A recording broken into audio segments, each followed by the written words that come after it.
Round the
Okay, I think that was probably about as good as a seamless transition I'm going to get without an intro.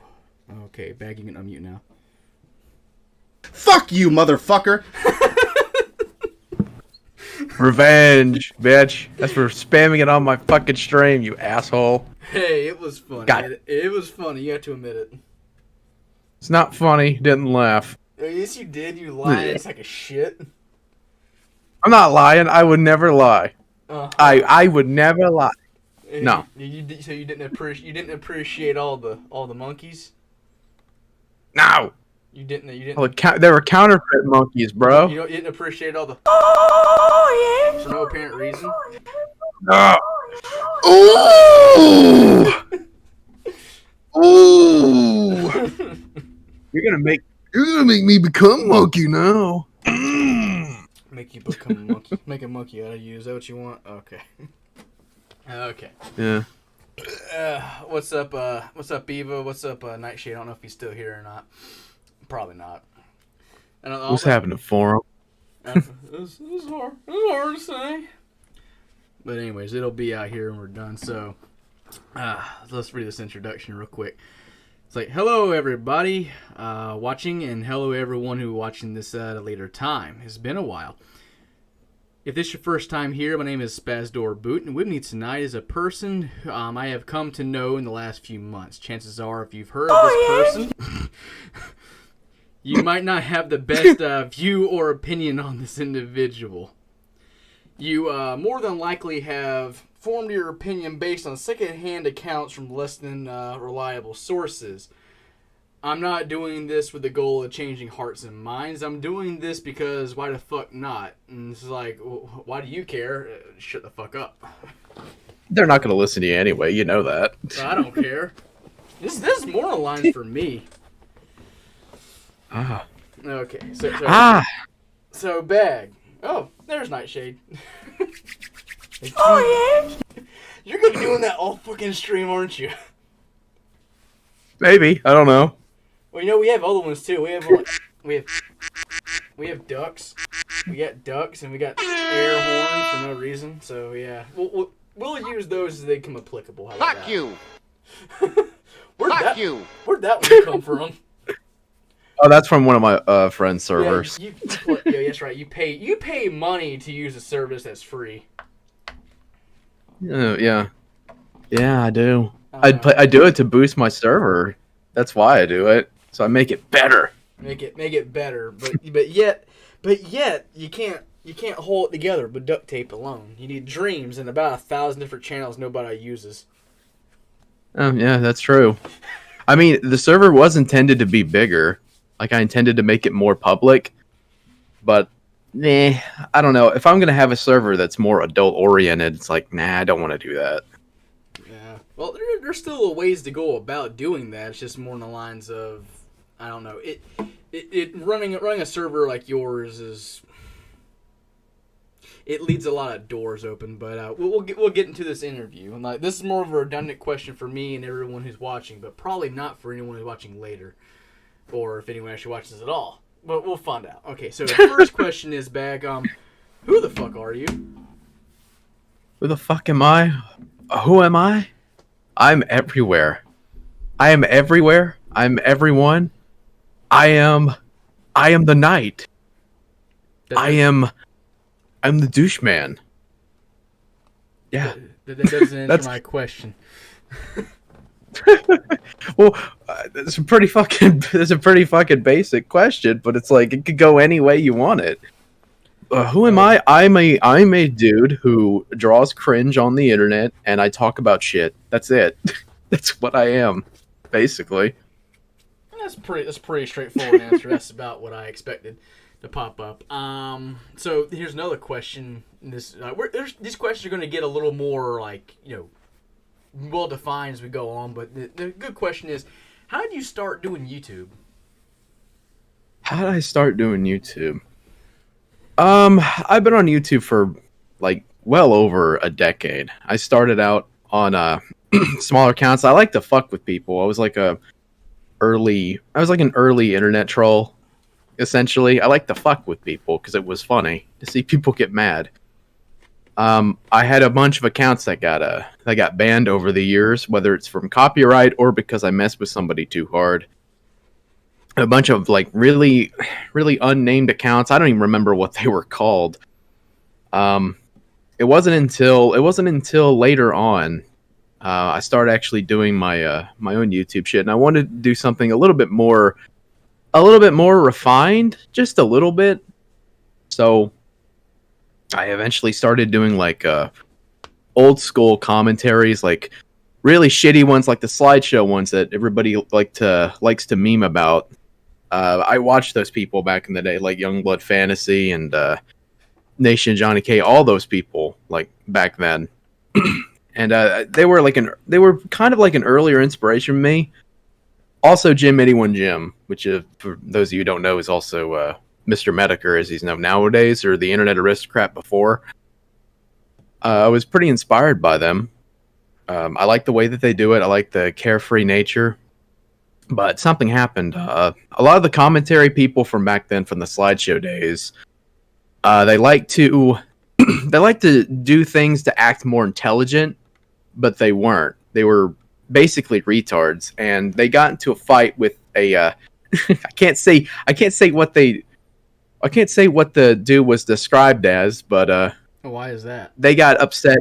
They they got upset at a neighbor wearing a suit and criticizing Capcom, and then they all made asses out of themselves. And I was like, wow, all these people are retards just like the people they make fun of. So I eventually stopped watching them. I started doing my own thing. So there's the backstory for you a little bit. I could go into more detail, but it would take too long. Well, so there you go. That's we'll we'll unearth a lot. Hey Nora, sorry you're late. Oh, you're not the only one that was late for this, so don't feel bad. I was not late. Okay, I was not. Right. I was not. If I ever get you into a D&D game, I want to pre-make you a character that's a wizard, and I'm going to make it to where no matter what time you show up to do stuff, that's the time that things are happening.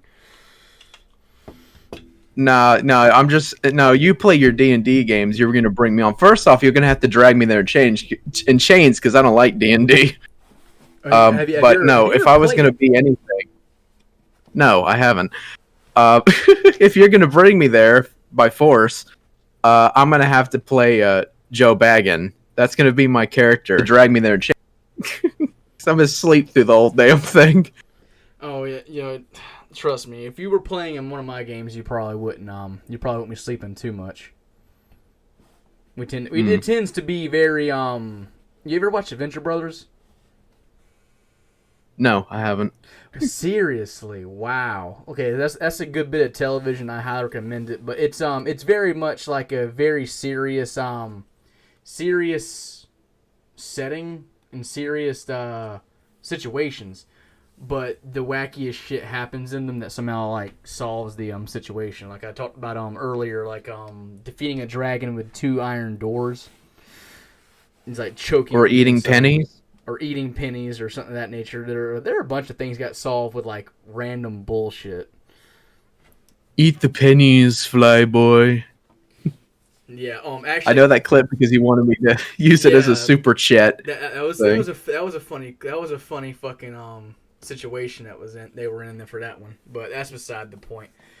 It's weird seeing how Bag evolved over the years. Considering I first saw his channel back in the old commentary days. Says Eva. Yeah. Just cut the power to his mobile scooter, and you're golden. I'm like locking you in the freaking D&D match. Yeah. It's like, I can.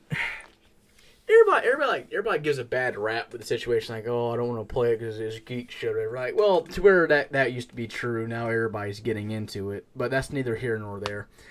Okay. I mean, it's kind of funny when you think about it that way, because I remember, and I know you were going to ask me a little bit about this later, about the the more risque stuff that I like doing. Uh, Well, I was getting ready to I get into noticed this that. This too with next question. The next question is, what is the main focus of your content? the main focus of my content. Well, there's two sides of it. Um, my main YouTube content is like drama shit. I mean, really, my channel is more of a whatever the fuck I want it to be sort of thing. But I like focusing more on internet drama. The only thing is that I don't really like doing dogpiling shit. I like going after people that I find that are weird, like the people who slip through the cracks and are smaller. I find that they're the ones that usually are the worst. You know, usually I mean, they're pretty bad.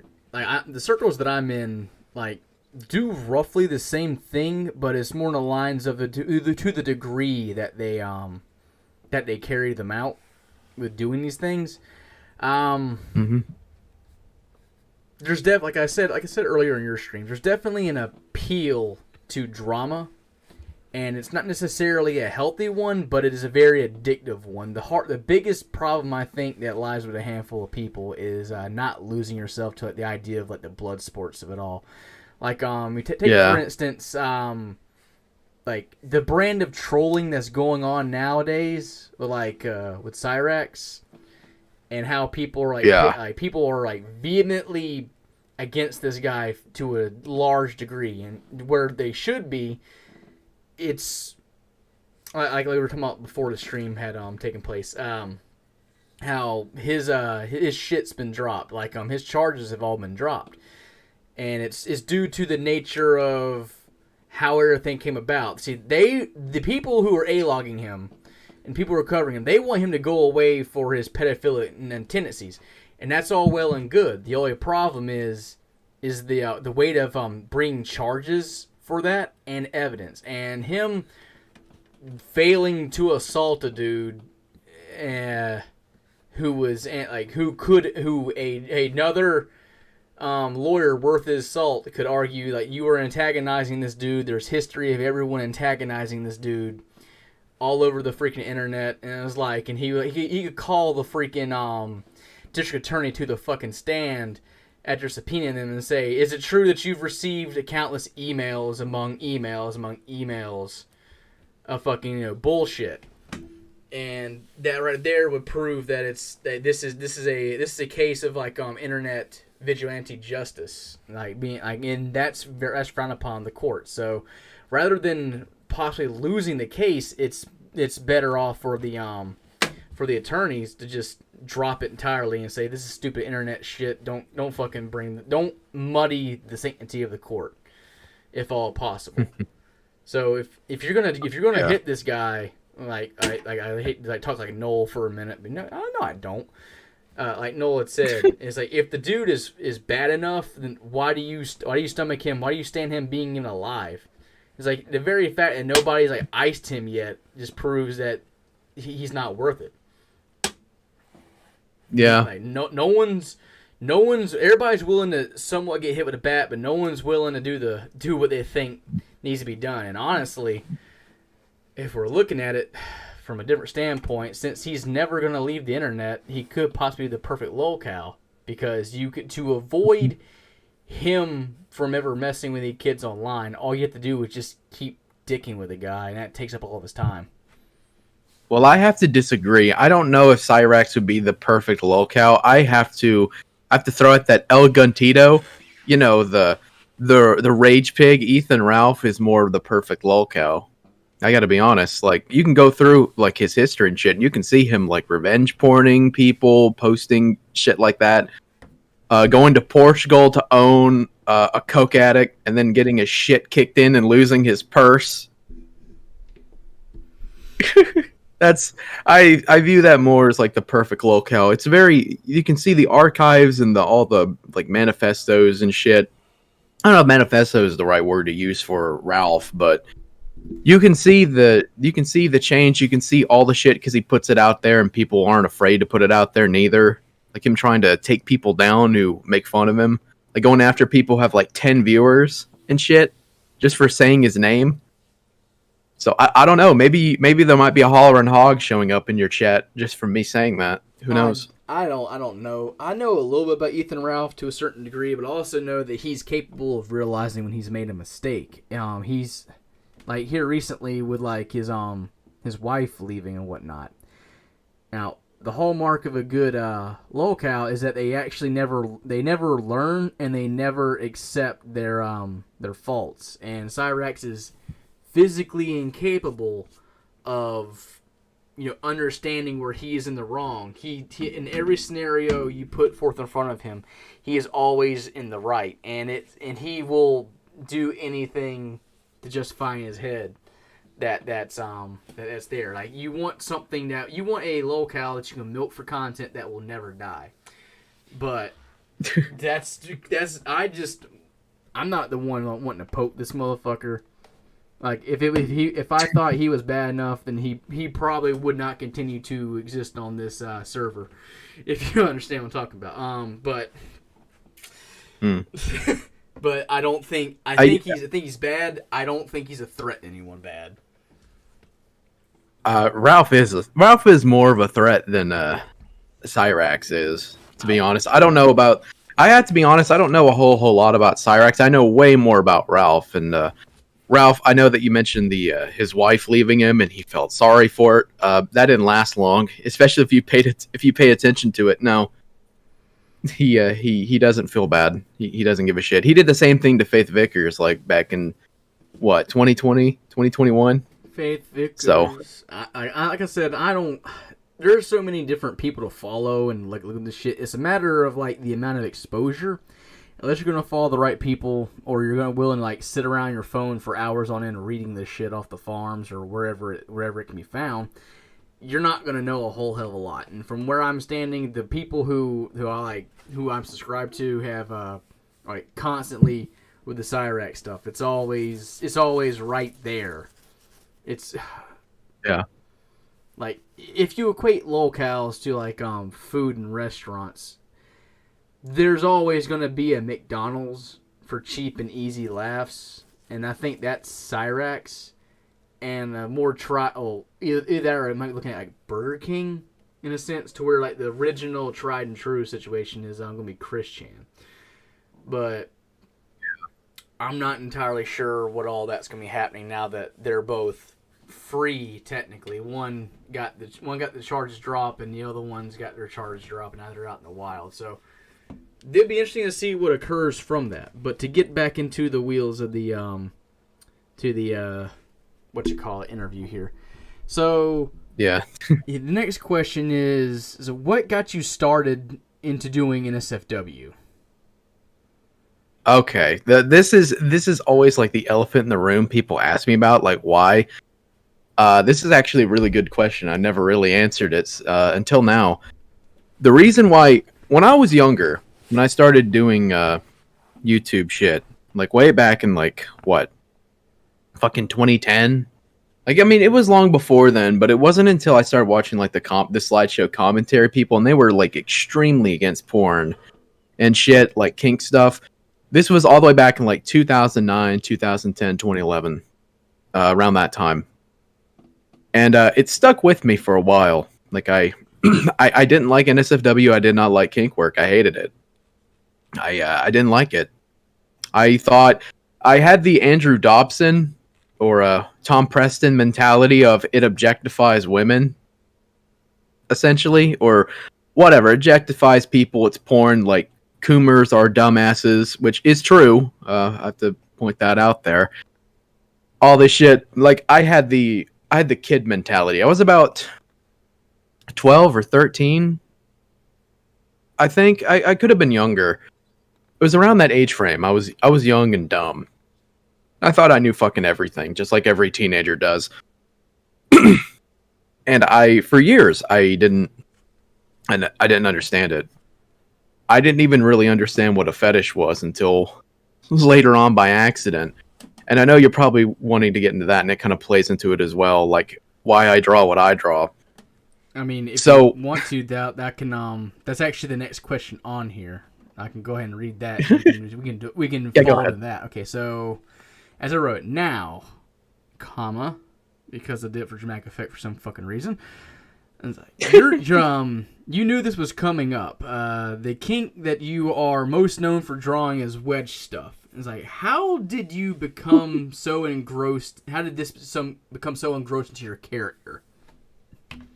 It was a bit unintentional, but I have to get into it. Well, okay, a lot of people think that the wedge stuff is like my main kink, I guess. It's not actually true. It's kind of plays into what I have, but it's not like the true thing. It's just a thing that I've kind of used because I thought it was fun to draw. When I was little, when I was like really young, I'm talking like 3 or 4 years old, I had no idea that women wore underwear. I didn't know. I had no fucking idea. Until I saw like a cartoon. I think some people know the name is The Fairly Odd Parents. It was the one episode towards the end. It's the one with Chompy the goat. At the end of the episode, like, Timmy keeps getting blamed for it or whatever, and then he frames Vicky because he lets the goat free because the goat's suffering, and then, you know, the episode ends, the goat's free, Timmy's off the loose, but Vicky's still in jail. And she's like, she's completely helpless, and it's really funny. And Chompy shows up at the end of the episode, and she's like, "Oh, you're here to save me." And it's like, nope. He fucking dupes her, and he gives her a wedgie, which is something that happened earlier in the episode twice at the beginning. And I saw that, and I was actually stunned for like 2 reasons. First off, it's extremely rare to see like a girl or a female get that in a cartoon or just really any media. It's extremely rare. And I had no idea that girls, you know, wore underwear. I was just like shocked. Like, wait a minute, they do too? I thought that was just a guy thing. You were just fucking because I was away. just a little kid. Yeah, I was. It's just a little kid. You know, that's how it kind of worked for me. So that's it was 2 different things, but it was the main thing is that I had no idea women wore underwear. So that just kind of stuck with me for a long time. so that stuck in the back of your head up until the point where you actually had the ability to draw. Yeah, it did. It did. I didn't even know it was a fetish. I just thought, you know, whatever. Like that's just what I like. It wasn't until like years later. I have to sidetrack on this one because I had no idea what a fetish was. Again, I was like a little kid, and it wasn't until like many years later. I think it was around like 2007. I was watching a YouTube video, and I can't find. I tried to find this video for the streamer or whatever if I want to go into the backstory, but I could never find it. And it was recorded back in like 2007, so it's like really fucking old. Like 15 years ago, I guess. And I clicked on a video. It was about vor. Now, one thing I have to point out is that I did not know vor was a fetish. I didn't even really know what it meant because I fell into that rabbit hole of vor shit, and I had no idea what it was. It was basically, for people who don't know, vor is like an eating thing, like people getting eaten, swallowed whole, blah blah blah, that shit. And I watched these videos because I found them funny.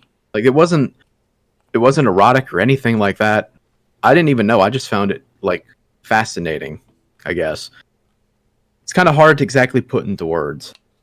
So this was going on for like a while. I was drawing like shitty like stick figure comics of vor, having no idea what was going on.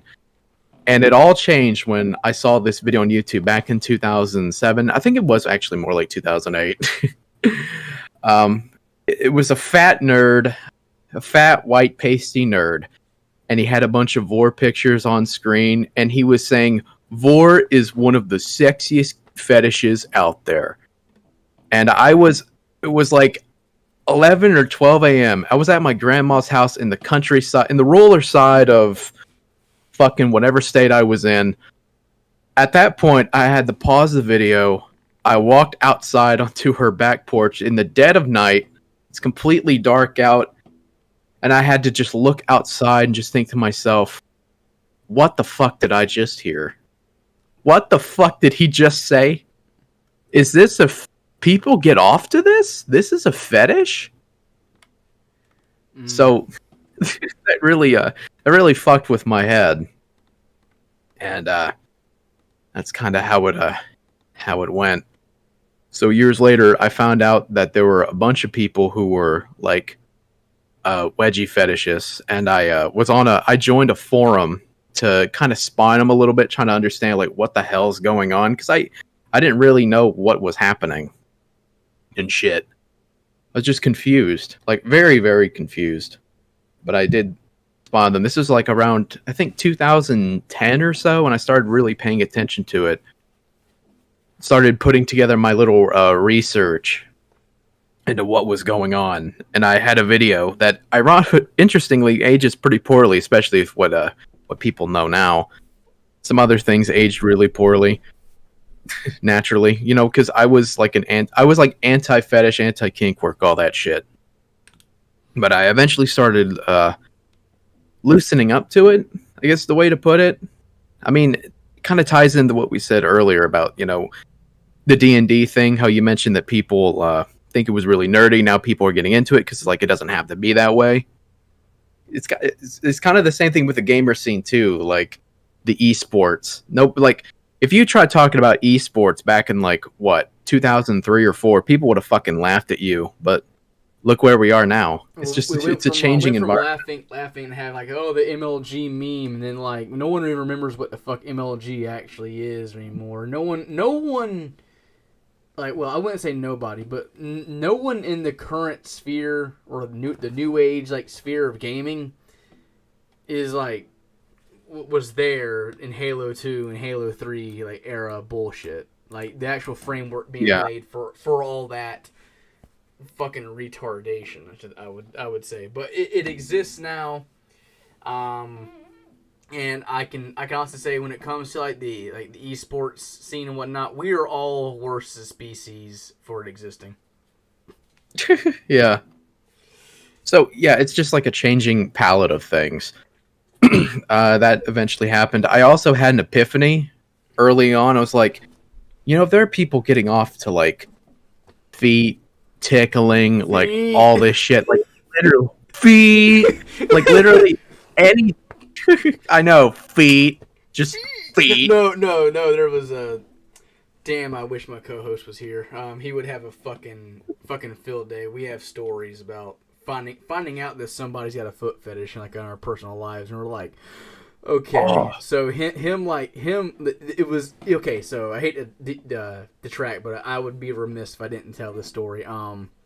So, a long time ago, this individual, we were on a scavenger hunt for church and whatnot, but for some reason it involved, like, going to people's houses. So, we went to my cousin's house with this dude, and my cousin wasn't there. So, we were at his house with his mom, but not him. For some reason, this dude goes over my cousin's shoes in his room and starts, like, sizing them up to his feet and whatnot and looking at them.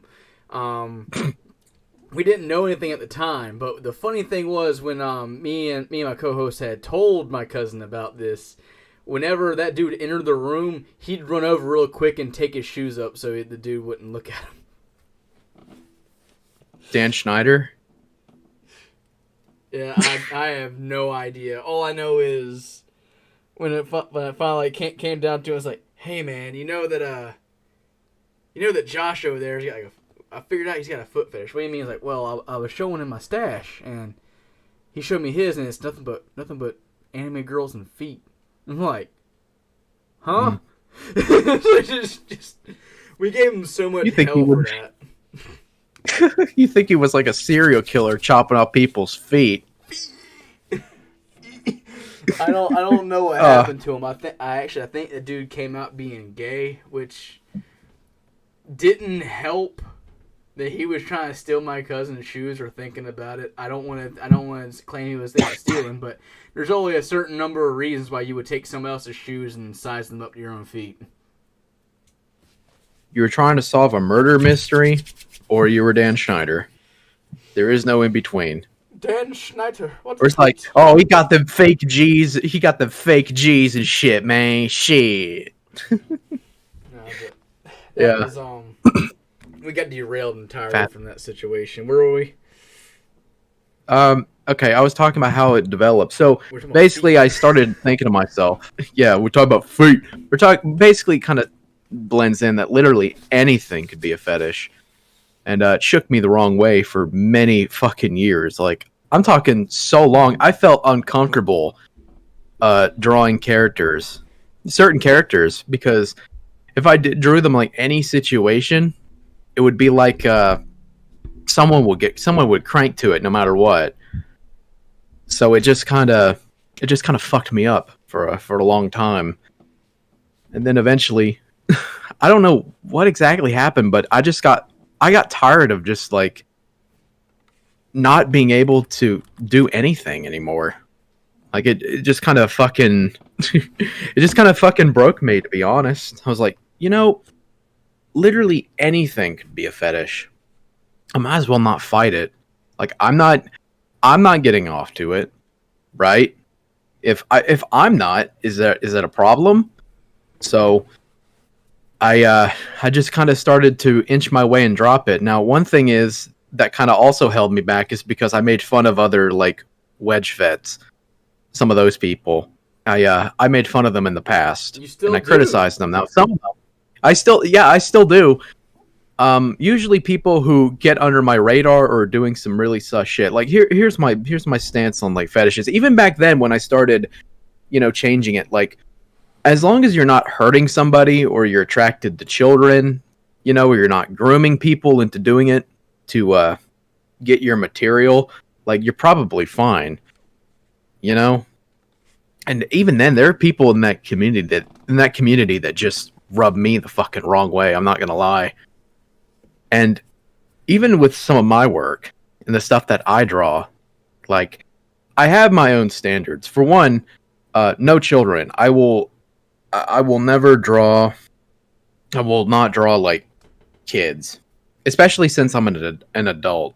When I was younger, when I was like a kid, I drew like children that were my age because I was a kid.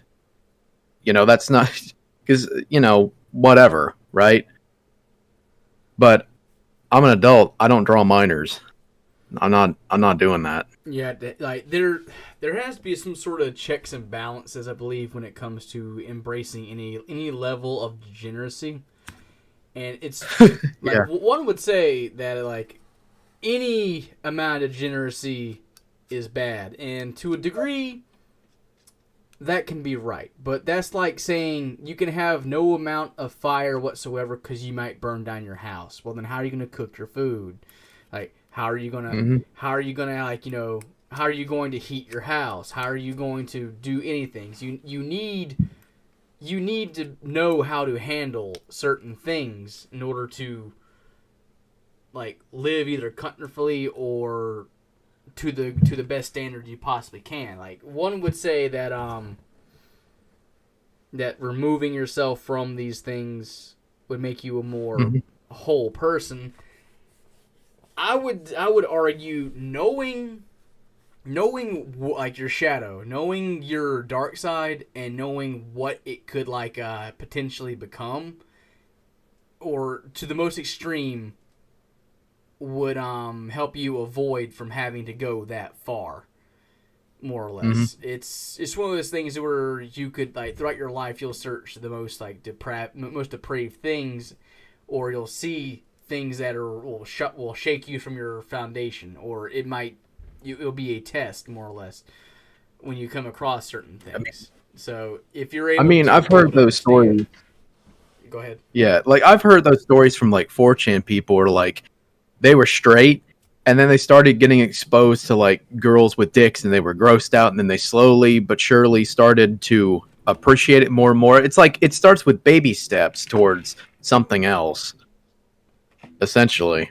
Yeah, But yeah, go ahead. I have my standards, and I've heard like all the counter arguments that people have made, like, oh, it's not the character doesn't matter. It's like we're off to the situation, not the character. If they're minor, it's like, bro, that's still fucked up.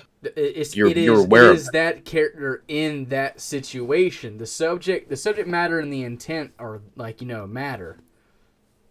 Yeah. That's like And I've heard all those. that's like saying is like, oh, I don't like I don't like human trafficking, but it's the situation that they're in that I find appealing. I'm like, no, the fact that it happens at all is terrible. Yeah, and I've softened up to kink shit. I've softened up. Like there are fucking weirder kinks that are way more depraved, like crush. I don't need to go into detail. I think everybody knows that one. That one's really fucking bad. Is that just like just smashing things? Yeah. Non-living and living. Okay. I don't need to go on. There's plenty of shit that's just fucking weird.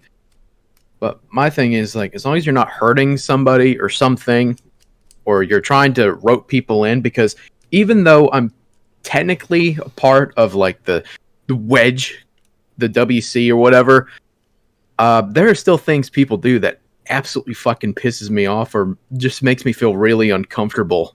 No pun intended. People who do shit in public, like in front of people, because there are some people, it's like, okay, they like it. They like the exposure, not the exposure like people seeing you, but like the exposure of like unmentionables, you know. And that's fine, I guess. Some people like the small amounts of the prank side of it, because even if you don't have, like, even for this kind of ties into my art a little bit, most of the stuff I usually draw with an intent on being funny. So even if you don't have it or you don't understand it, you can still like it and think it's funny. You can still laugh about it, because that's sort of the basis of it. Like rarely is anything like actually very erotic when I do that. And I don't like glorify like bullying or anything. If I do something that's more like bully oriented, I want it to be like more of a story where that character gets their fucking revenge. I did a comic like that.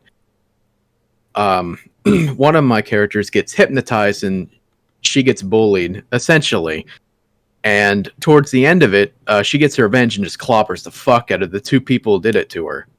Basically. Like, just brutally beats the shit out of them with a baseball bat. And I like that. Because it's like a full story thing. It's like, okay, you did this to me, now I'm going to do this back to you. So it's like, we're even now. But the people who go out and... What? What'd you say?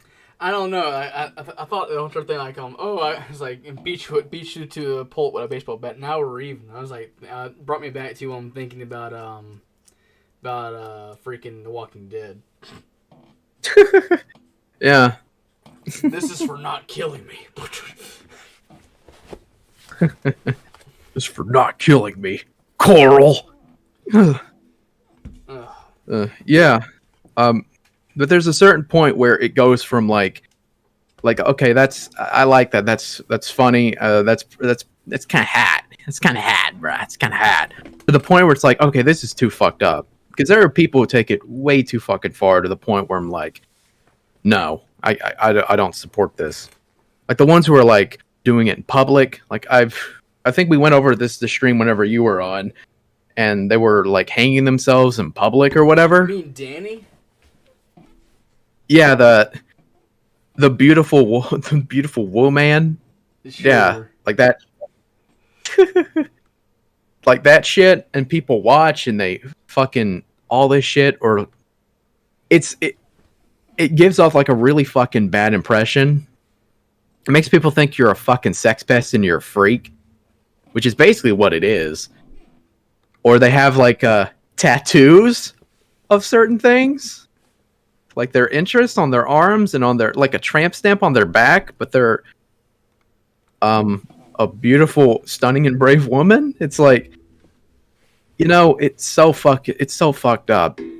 There's a certain point where it's just like really, really cruel, and it's like, no, like that's just so fucking wrong. So that's like a standard I have. And as far as characters go, like when I do it, I always aim for adults. Always. I'm not like the aged up thing has been a debate for a long time. Like my stance with it, if I'm going to be honest, the younger the character you have to age up, the more sus it is. That's just how it goes with me. I'm not against it completely. I understand why it's a thing, but aged up, like when you hit a certain point, it's like if a character is like 17 or 16, it's like, and you age them up, it's like, okay, fine, whatever. Like, all right. But if you're talking like 12, 11, 10, or even younger, it's like, okay, something is not fucking right. So that's a bit of my standard. There you go. The more bones I break. Okay, so as we were going into the character and whatnot thing, so the real question would be whether or not me flashing Danny's man tits on stream that I should get my stream taken down or not. That's the real question. I'm not watching the stream. Okay, let me pull this up. Good luck. Well, you don't have monetization yet, but good luck with you on that one, bro. We'll but see, yeah, people we'll who do shit. I mean, people who do shit like that, like it really makes me fucking uncomfortable and shit. To where it's not like they have like a really like hardcore bullying thing. And if they're doing that in private and it's like consensual and there's like you're not forcing it on people, you're hurting somebody who's not involved, like okay, fine, whatever. But the problem is that you're posting it to the internet where anyone can see it. Like a drawing is one thing, depending on what the drawing is, of course. But whenever you're doing shit like this and you're posting it to social like media, like where people who have no idea what the fuck is going on, they're not gonna like it or whatever. It's something else. It's very simple like this. It's like, Danny, I understand you're on your journey and whatnot, but if you didn't want someone pulling it up on stream, like fabric wedge between your ass with a freaking tattoo at the base, I think you should not post that to where it can be easily accessed. Yeah. It's like, and the thing is, like, I'm aware of kink shaming. Like, I get it. People throw it at me. They say I'm a sex pest. They never even talk to me. They just see the drawings I do. And then they're like, oh, well, he's a sex pest or whatever. I don't know who could have thrown that out there. Maybe a pig who lives in a shed who his dead niece under the bus, We'll get to Senor Car Man later. Oh yeah, of course. Yeah, he said that was going to be one of the. Can you guess what he's doing tonight? Can you guess what he's streaming tonight? What's he streaming tonight? More Cobra.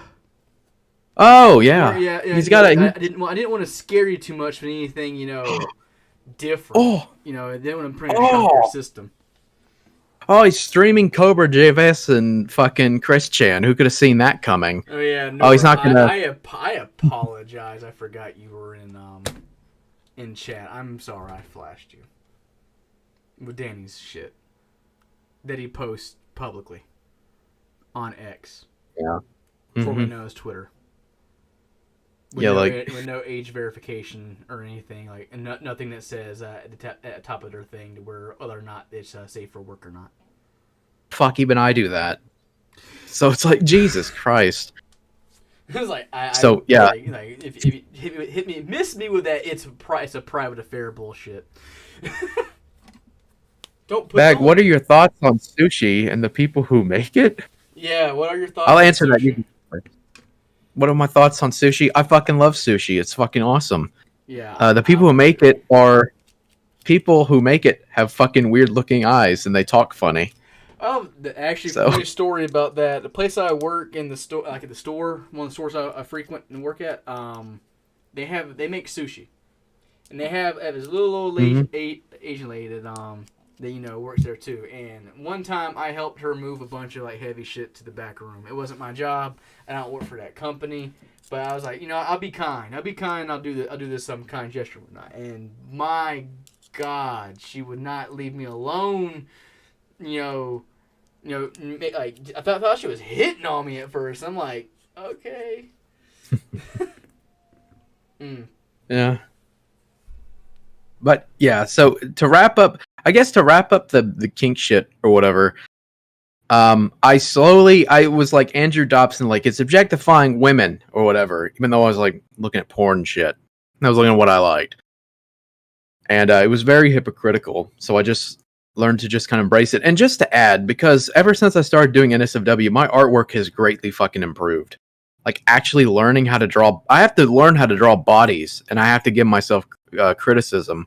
I'm sure people have asked me before, do you get off your own work? And the answer is no, I can't. I cannot do that. If I try, all I see are the mistakes and the things I have to fix. And it kind of kills the whole fucking mood, if you were curious. So there you go. I cannot. Yeah, and there are plenty of people from that community. That was like a thought that crossed my mind, but at the same point in time, I really didn't. You know how to word it? No, it's not that. It's just more on the lines of I would never assume that a artist likes their work in that sense. But yeah, I prefer to either think that, well, if they enjoy their work like that, then they can enjoy their work like that, as long as it's not children. But the springboard off of that, there is a question that's been buzzing around my head since I got into your server, and the question is, who is Zoe? Who is Zoe? Oh, Zoe? Oh, she's just my character. Go into depth. Yes, the pink. Yeah, it's my pink character. Another thing that also ties into it as well is that my characters, when I first made them, I never wanted to make them. I never wanted to objectify them, like how I bring them into my work or anything, or do NSFW of them. I didn't want to do that.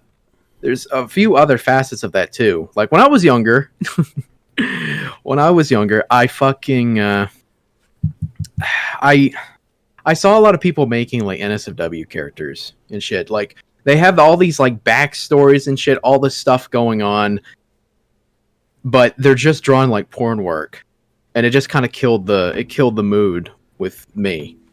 It's like all these backstories, like trying to find their parents, or trying to avenge their parents, or they were neglected, or they're like villains and they're trying to take over the world, some shit like that. I don't fucking know.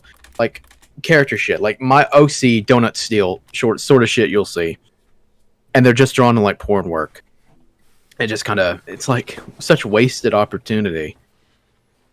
And my characters all had like backstories and shit.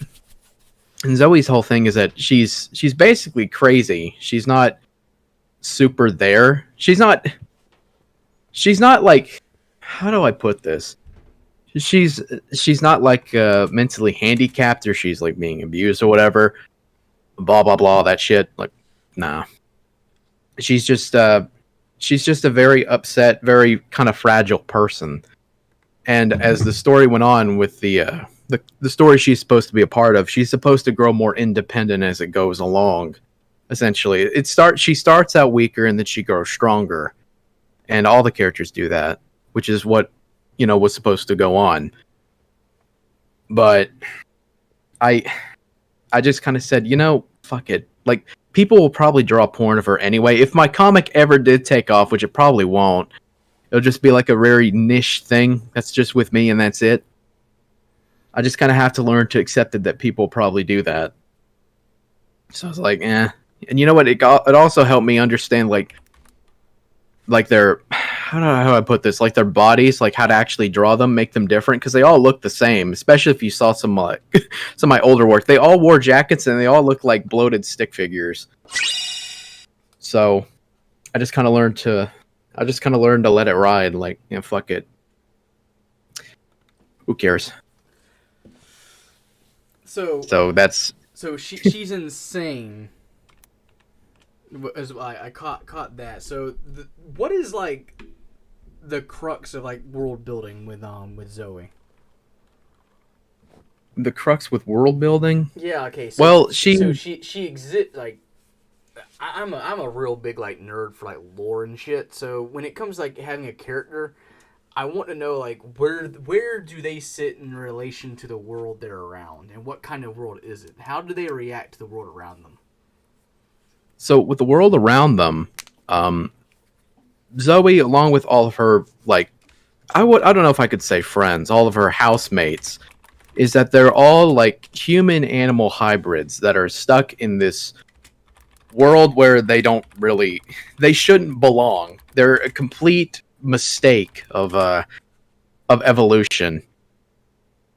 Because because in the backstory, I don't want to go into like the backstory. It's basically perversion and cult-like mentality. That basically spawned them throughout generations, and they're extremely looked down upon by society. They're not. It's not. It's not like a. It's not supposed to be like a fucking like a Jim Crow law sort of thing. Like it's not really what I was going for.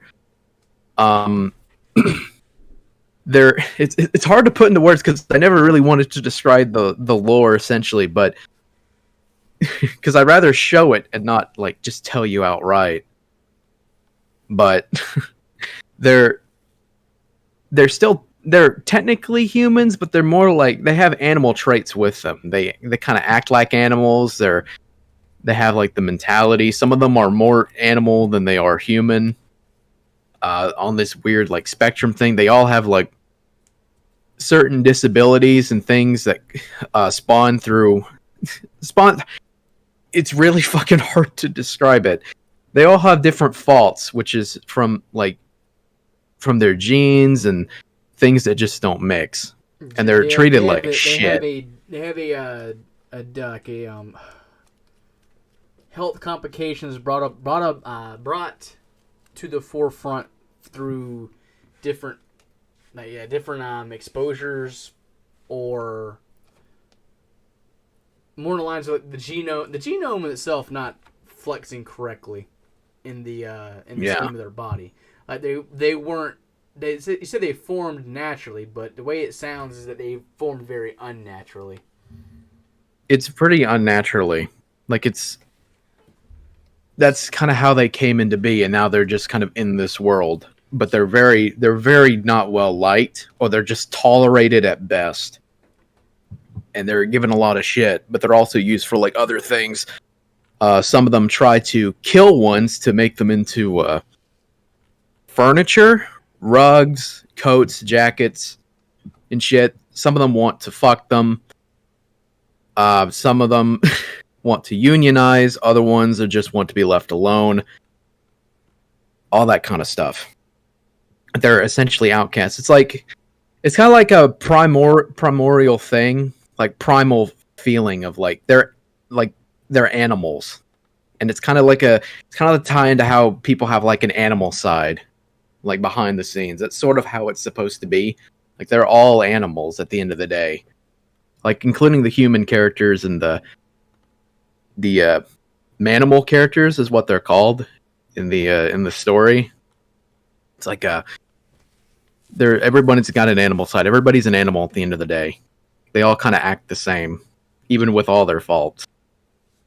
That's basically kind of what it was supposed to be. What was the cataclysm that had spawned them though? Like they didn't just like fall out of the sky. No, they didn't. They were spawned through like hundreds of years of like. They started out with perversion and then cult-like mentality, which basically spawned them. And do I have to actually describe it? Basically, humans wanting to fuck animals. Okay, so essentially. So the thing is when you were talking about this situation, there was I don't know how true this is, but one of the things that Alex Jones was talking about, they're creating human animal hybrids in Japan, and like I didn't know if like they would be the take it from the natural extreme of that. Mm-hmm. Yeah, essentially like that. Basically, I mean, that's kind of how the. that's better than well, that's more down to earth than what how I created all of my OCs and how all of them are like linked to each other, being the stupidest sense possible. Yeah, But some of them, like the thing is with my characters in the story, they're animalish, but they still act human. Like they're actually more human than they are animal. They look like animals. They look like the mammals. They're all like mammals. They're not like birds or whatever. Like no, that wouldn't even for a story like mine that wouldn't make sense. They all have to be mammals. They all have to give birth live. They don't do eggs. That's kind of how and then no like fucking mystical creatures or whatever. None of that stuff. see, So it has to be a you're little bit going with more the fun. more realistic, low fancy type bullshit. To where mine are, things that Yeah. my existences are exact opposite. Like the one that I showed you, the cat lady I showed you with that, she was born from like a tear from another character, Hmm. and just Yeah. just happened to like to like come into that form because fuck you, I don't understand how all that happened. It didn't make any sense being born from like emotions from another creature either. So it's like some Yeah. very So that's. Lovecraftian bullshit. And like the way I have it set up is Mhm. have multiple different worlds set up is whenever a character like run its course, the last phase of its life is to literally either die or go into hibernation and become a planet just from floating around space. Yeah. I don't know those story. I like those stories, but it just wasn't a story for me. Like I worked on this story since I was like younger because I didn't really know what I wanted it to be. But I've been getting more grounded with what it should be and how it should go. But yeah, all the characters, all the like manimal characters, they all have faults. They all have like different things that happened, whether it happened to them or they were born with it. Like Zoe's thing, because you asked about her. She's schizophrenic. That's one of the things that she suffers from. She's has weaker bones, so she's not super tough. She's not weak or anything, but she's not physically that strong. She's also hemophiliac, or she has hemophilia. Basically, I forget the name of it. Basically, if you cut her, or she takes a wound, depending on what it is, like for a normal person, it bleeds a little bit and then it scabs over and it stops bleeding She's because incapable of that's your forming body. platelets. Yeah, she's incapable of doing so. So if you cut her, there's a good chance she could bleed out and die. So she can't really take damage. She's pretty weak That and in terms of like that. that combined with schizophrenia is like a deadly combination to the point to where I'm surprised she didn't leave the house. Well, she's safer in the house. I mean, sure she gets bullied by some of the other housemates, and some of the other housemates don't really like her, but they don't hate her neither. They kind of tolerate her a bit, and she's more reserved. She doesn't really talk with people. She's just quiet and off. Now she's not entirely helpless. For one, she's actually pretty handy with pistols, so she knows how to shoot and all this other stuff. She knows how to do that. She runs. She's one of the fastest runners in the in the story. She runs extremely fast. Is she Mexican?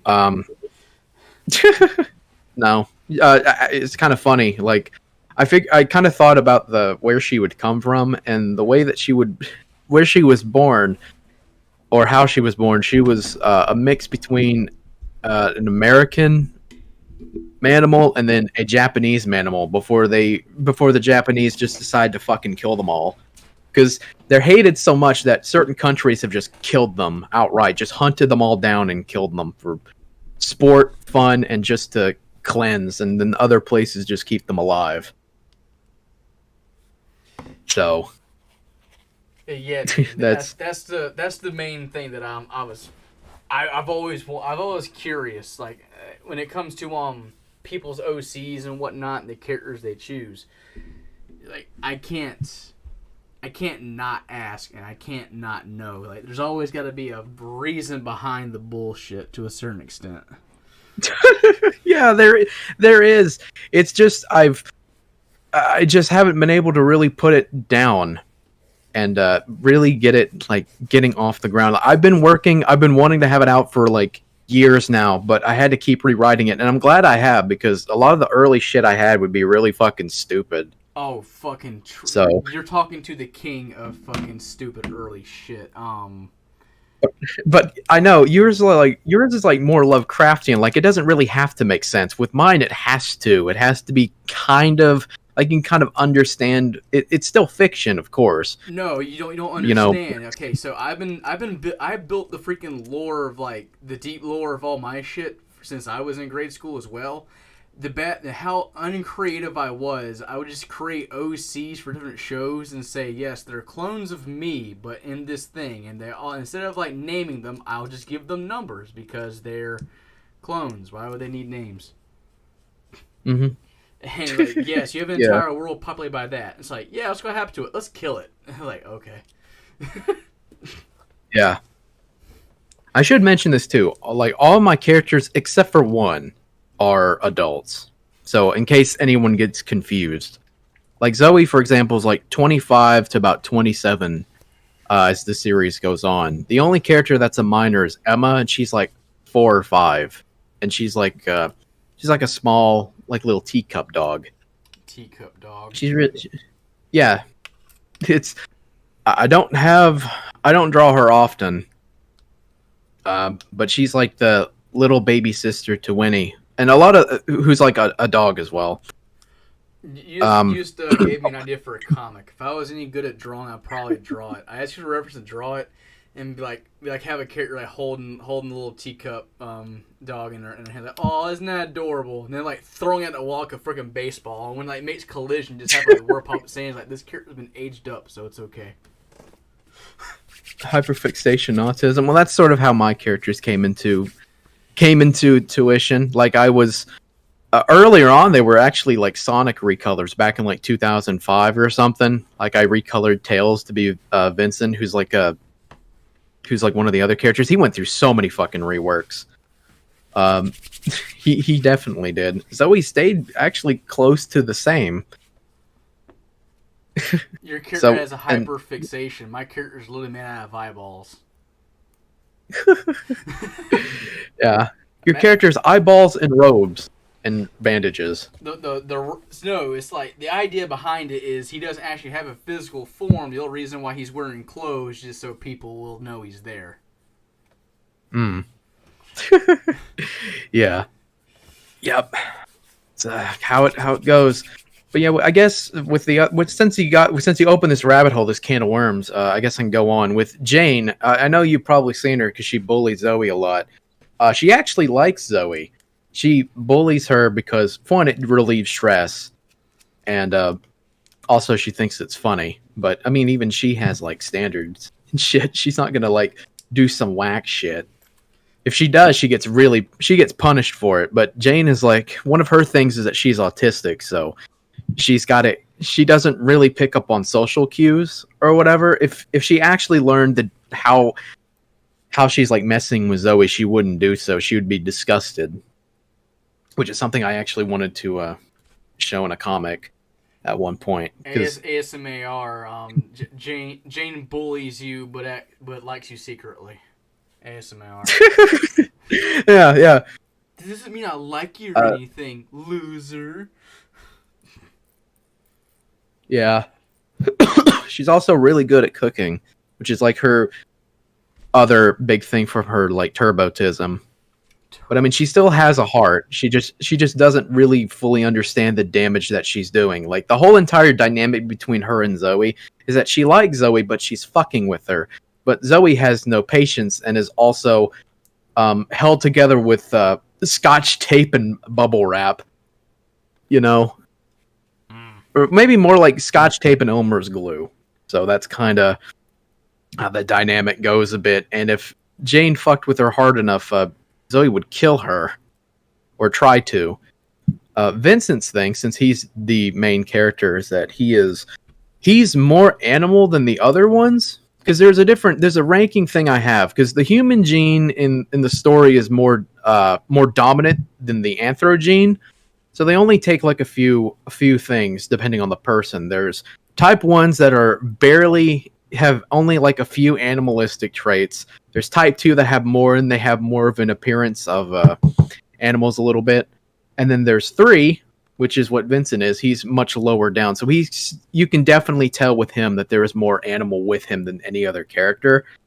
And then at the bottom, like towards the end, it's like 4. It's almost like a perfect balance of like 50-50 of animal to human. It kind of fucks with you a little bit. And type 4s are not very well liked because they can go just off instinct and also human desire, so it makes them pretty fucking dangerous. And then anything below that, they're just considered animal. There you have it, people. Bag has actually made a setting in a world that actually has justification and classism for furries. We should market this immediately. I look forward to you now that I know all this stuff. I look forward to pressuring you into drawing more of this and less of the wedge stuff. Yeah. To be fair, I've gotten pretty bored of doing it, and I've wanted to for so fucking long to actually try to get this story out and do that. But it's just, I don't know, man. It's one of those things where it's like, I don't know if I'm fully there yet. Like, I don't know if my art style is at that point where I could actually start telling this story, because I don't know, it's hard to actually explain. It's like, you draw something for so long. Here's the first issue of it. The art style, you think it's great, and then like 5-10 years later, you think, wow, this is shit. Basically, well, like, wow. The thing I would say is I would say just disregard it and don't look at it like, wow, that shit, I'm embarrassed. Look at where it is from where it was. Yeah, that's kind of how I've learned to accept that more, because I look at some of the old pictures I thought were great back then, like 10 years ago, and I think, wow, this is dog shit. Especially now, but that's just part of the art journey. Like, you start somewhere and then you have to keep working on it, and you don't realize it because you're not really looking back, and then you do look back and you look at all the mistakes you made and you're like, wow, I could do this way better now. I mean, and that's just how the art one of my other associates, Goodly Draws, he has a webcomic that he's been doing for quite some time now, that the premise is literally like talking vegetables going on an adventure, and they're being accosted by psycho clowns. It's killer. Is this a Killer really Clown sequel? I don't know. These are more like shit slinging, blackmailing clowns to a certain degree. It's basically a social I see it as a social commentary on internet culture to a certain degree, because the adverse of the clowns are these lemmings who want to keep everything spick and span and whatnot. And so you have he said it's more in the lines of the dichotomy between the personalities within one person, where you have the ego, the super ego, and the id.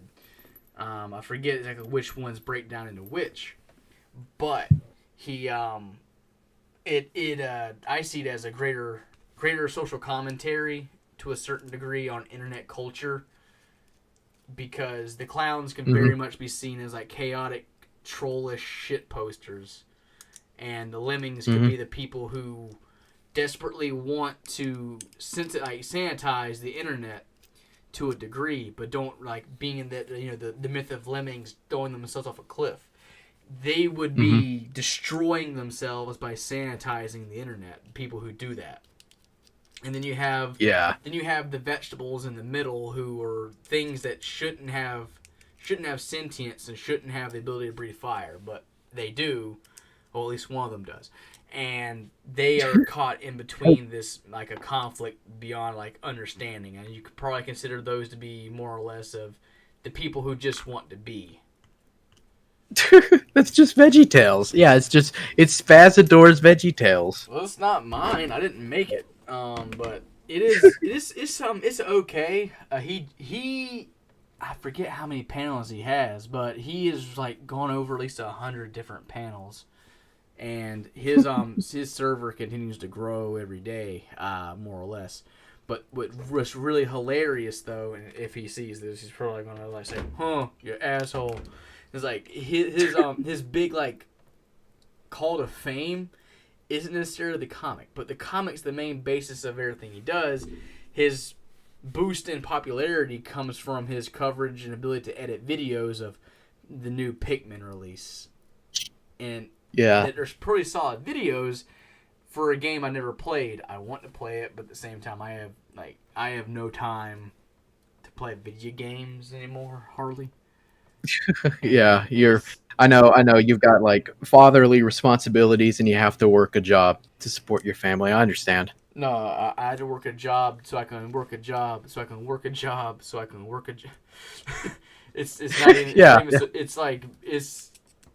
something here soon is gonna change, and I'm gonna be able to actually make a living. But that's neither here nor there. Divorce. Oh hell no. I'm just kidding. Oh hell! I'm just kidding. I'm just kidding. You know, I'm not. I mean, that's an option, but that's not really a good option. Not when you saw your father eating peanut butter sandwiches for like 18 years because your mother had looked at me at the freaking steps of the courthouse and said, "If I have anything to do with it, you will not have a pot to piss in." I don't think so. I've had my entire life to see what that would do to a family. And two, to the person that has the short end of the stick. And it's one of those things to where, me and my wife had said divorce is not an option. You're stuck with me forever. Yeah. Zoe marketable plushie. Zoe action figurine. I actually did want to make Zoe like a little plushie. Yeah, it's a plush toy. You cut it, and then it just keeps bleeding, and then it gets all over your rug, all over your desk, all over you because it squirts everywhere when you cut her. And then it never that's a good toy. It never stops crying, and if you squeeze its arm, it just makes panicking noises. That's a good plush. If you make sure you don't put it in the closet for too long, or it'll start crying and wailing for no reason. Yeah, don't put it there. You gotta give it love. Gotta give it love and attention, and maybe it'll grow up stronger. I guess the last thing I thought I mentioned this. I mentioned Vincent a little bit. This is the last bit of lore I'm gonna get into. Vincent doesn't have a tail. His tail he doesn't have one. The thing, it's a growth. You know what a terraform is? Like that tumor? Yeah. He was actually in Hal, which is the name of Vincent's appendage, was actually inspired by that. And if you don't know, a terraform is like it's a tumor that grabs like DNA and I wouldn't say genes, DNA from other parts of the body, and it makes it inside the tumor. So the tumor can grow like teeth, hair, and eyeballs even. He was actually inspired by that. It's like a Siamese twin, basically. And Vincent is just one big placenta to this thing that's growing on his back. But they love each other. That was a plot point for kind of in Adventure Bros. Rusty had a twin in the womb that he ate whole. And eventually he had got strong enough or enough of himself to actually crawl his way out of Rusty, and he became like a very very wealthy entrepreneur. Yeah. With super science. Oh yeah. Love that show. That's a bit of lore. I don't want to give out too much, but yeah. Vincent is just like this, is almost like a placenta to this growth. His Siamese brother Hal. So that's a bit of. I think that's enough lore on that one. I know you want to get into other stuff. We're going to be here all night. Well, hopefully not all night, but these next questions is where it starts to heat up a little bit. So I'm going to skip one of them. And I'm going to just go okay. So the whole entire idea of who is Cammy, that is a question I have in here. Oh yeah. Like, so if for instance, if you want to just talk about who Cammy and if you want to rope Dean into it is, if you just want to like go into that little can of worms, we can. If you want to talk about Rogue first, because he has more of a bigger hand in this thing a little bit. So He's sort of a I'll catalyst. read what I wrote down for that. Let's see here. It's like as I have probably stated before, I have noticed that people who frequent your chats. No, that's it. Wait a minute. Nope. That's different. So yeah, that's different question. I'll get into that in a minute. And it's like the most of the hate that you receive comes from the Rogue Internet Man fans. And it's like, what has started this ongoing issue, and why do you continue your efforts in antagonizing the Rogue Internet Man fandom? Well, okay. I watched a lot of like I mentioned this before. I watched a lot of like older like commentary people, and then they proved to be dipshits like everybody else. Essentially, no different from the people they made fun of, and that kind of fucked with me for a long time.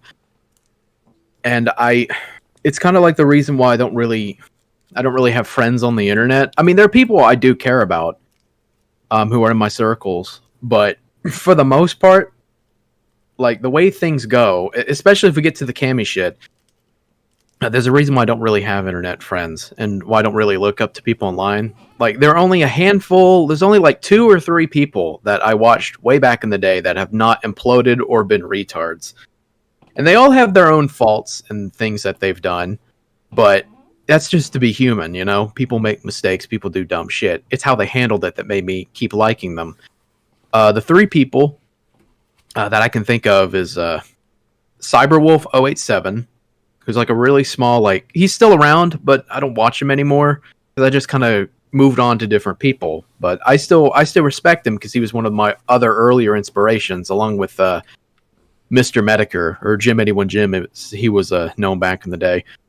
Jim, he's still kind of around. I know that he's dealing with cancer and shit, and he's kind of left. But I know he came back recently for a return stream. But he adapted the whole, like, you know, just don't give a fuck about the internet. Like, it's just the internet. People make fun of you. You just gotta learn to accept it and deal with it. And I know that he had like the sex tape thing that happened during Gamergate, and I know that he was insecure about it. And then he eventually just learned to say, "Yeah, I finger fucked my girlfriend. Yeah, I did." On a audio only. Oh, I mean, the shame that I have been with the fairer sex. Oh my, come on now. It's just that he recorded it, like the audio of it. I've seen the Monkey Jones sex tape. Yeah. God, that was fucking sad. He handled it pretty damn well, to be honest, and that made me still like him. Liked him. The other person I enjoyed a lot was Blackbuster Critic. He's one of the dudes who started like shitting on like fan bases, because he did the Sonic Brain Fart series back in like 2007, 2008. And I watched him for a very long time. He's not really around anymore. I know that he's like you. He's also a father, and he's dealing with other stuff going on. He just can't be a YouTuber anymore. But I still liked him. I still liked his content. I thought he was a pretty fun personality, and he was like the catalyst that started the slideshow commentaries like spiral into madness back in like 2011. He was the neighbor in the suit, Deep Lore, and they looked up to him, and then he made fun of them, and then they hated him, like just turned on a fucking dime.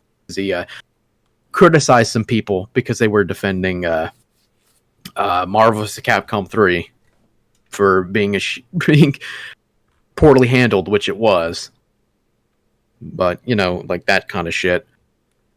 And I saw it with like other people, like different communities, like the people in Gamergate. You had Sargon, you had like Monday Matt, and Monday Matt was he got his rise to fame because, you know, he was flagged down by Zoe Quinn during the height of Gamergate, and then he turns out to be a faggot himself, you know, and you know people gravitated towards Ethan Ralph, and then Ethan Ralph proved to be even worse than Monday Matt, way worse. So it's like there's always a bigger fish, there's always a bigger retard. And I think everybody has like locale tendencies to a degree.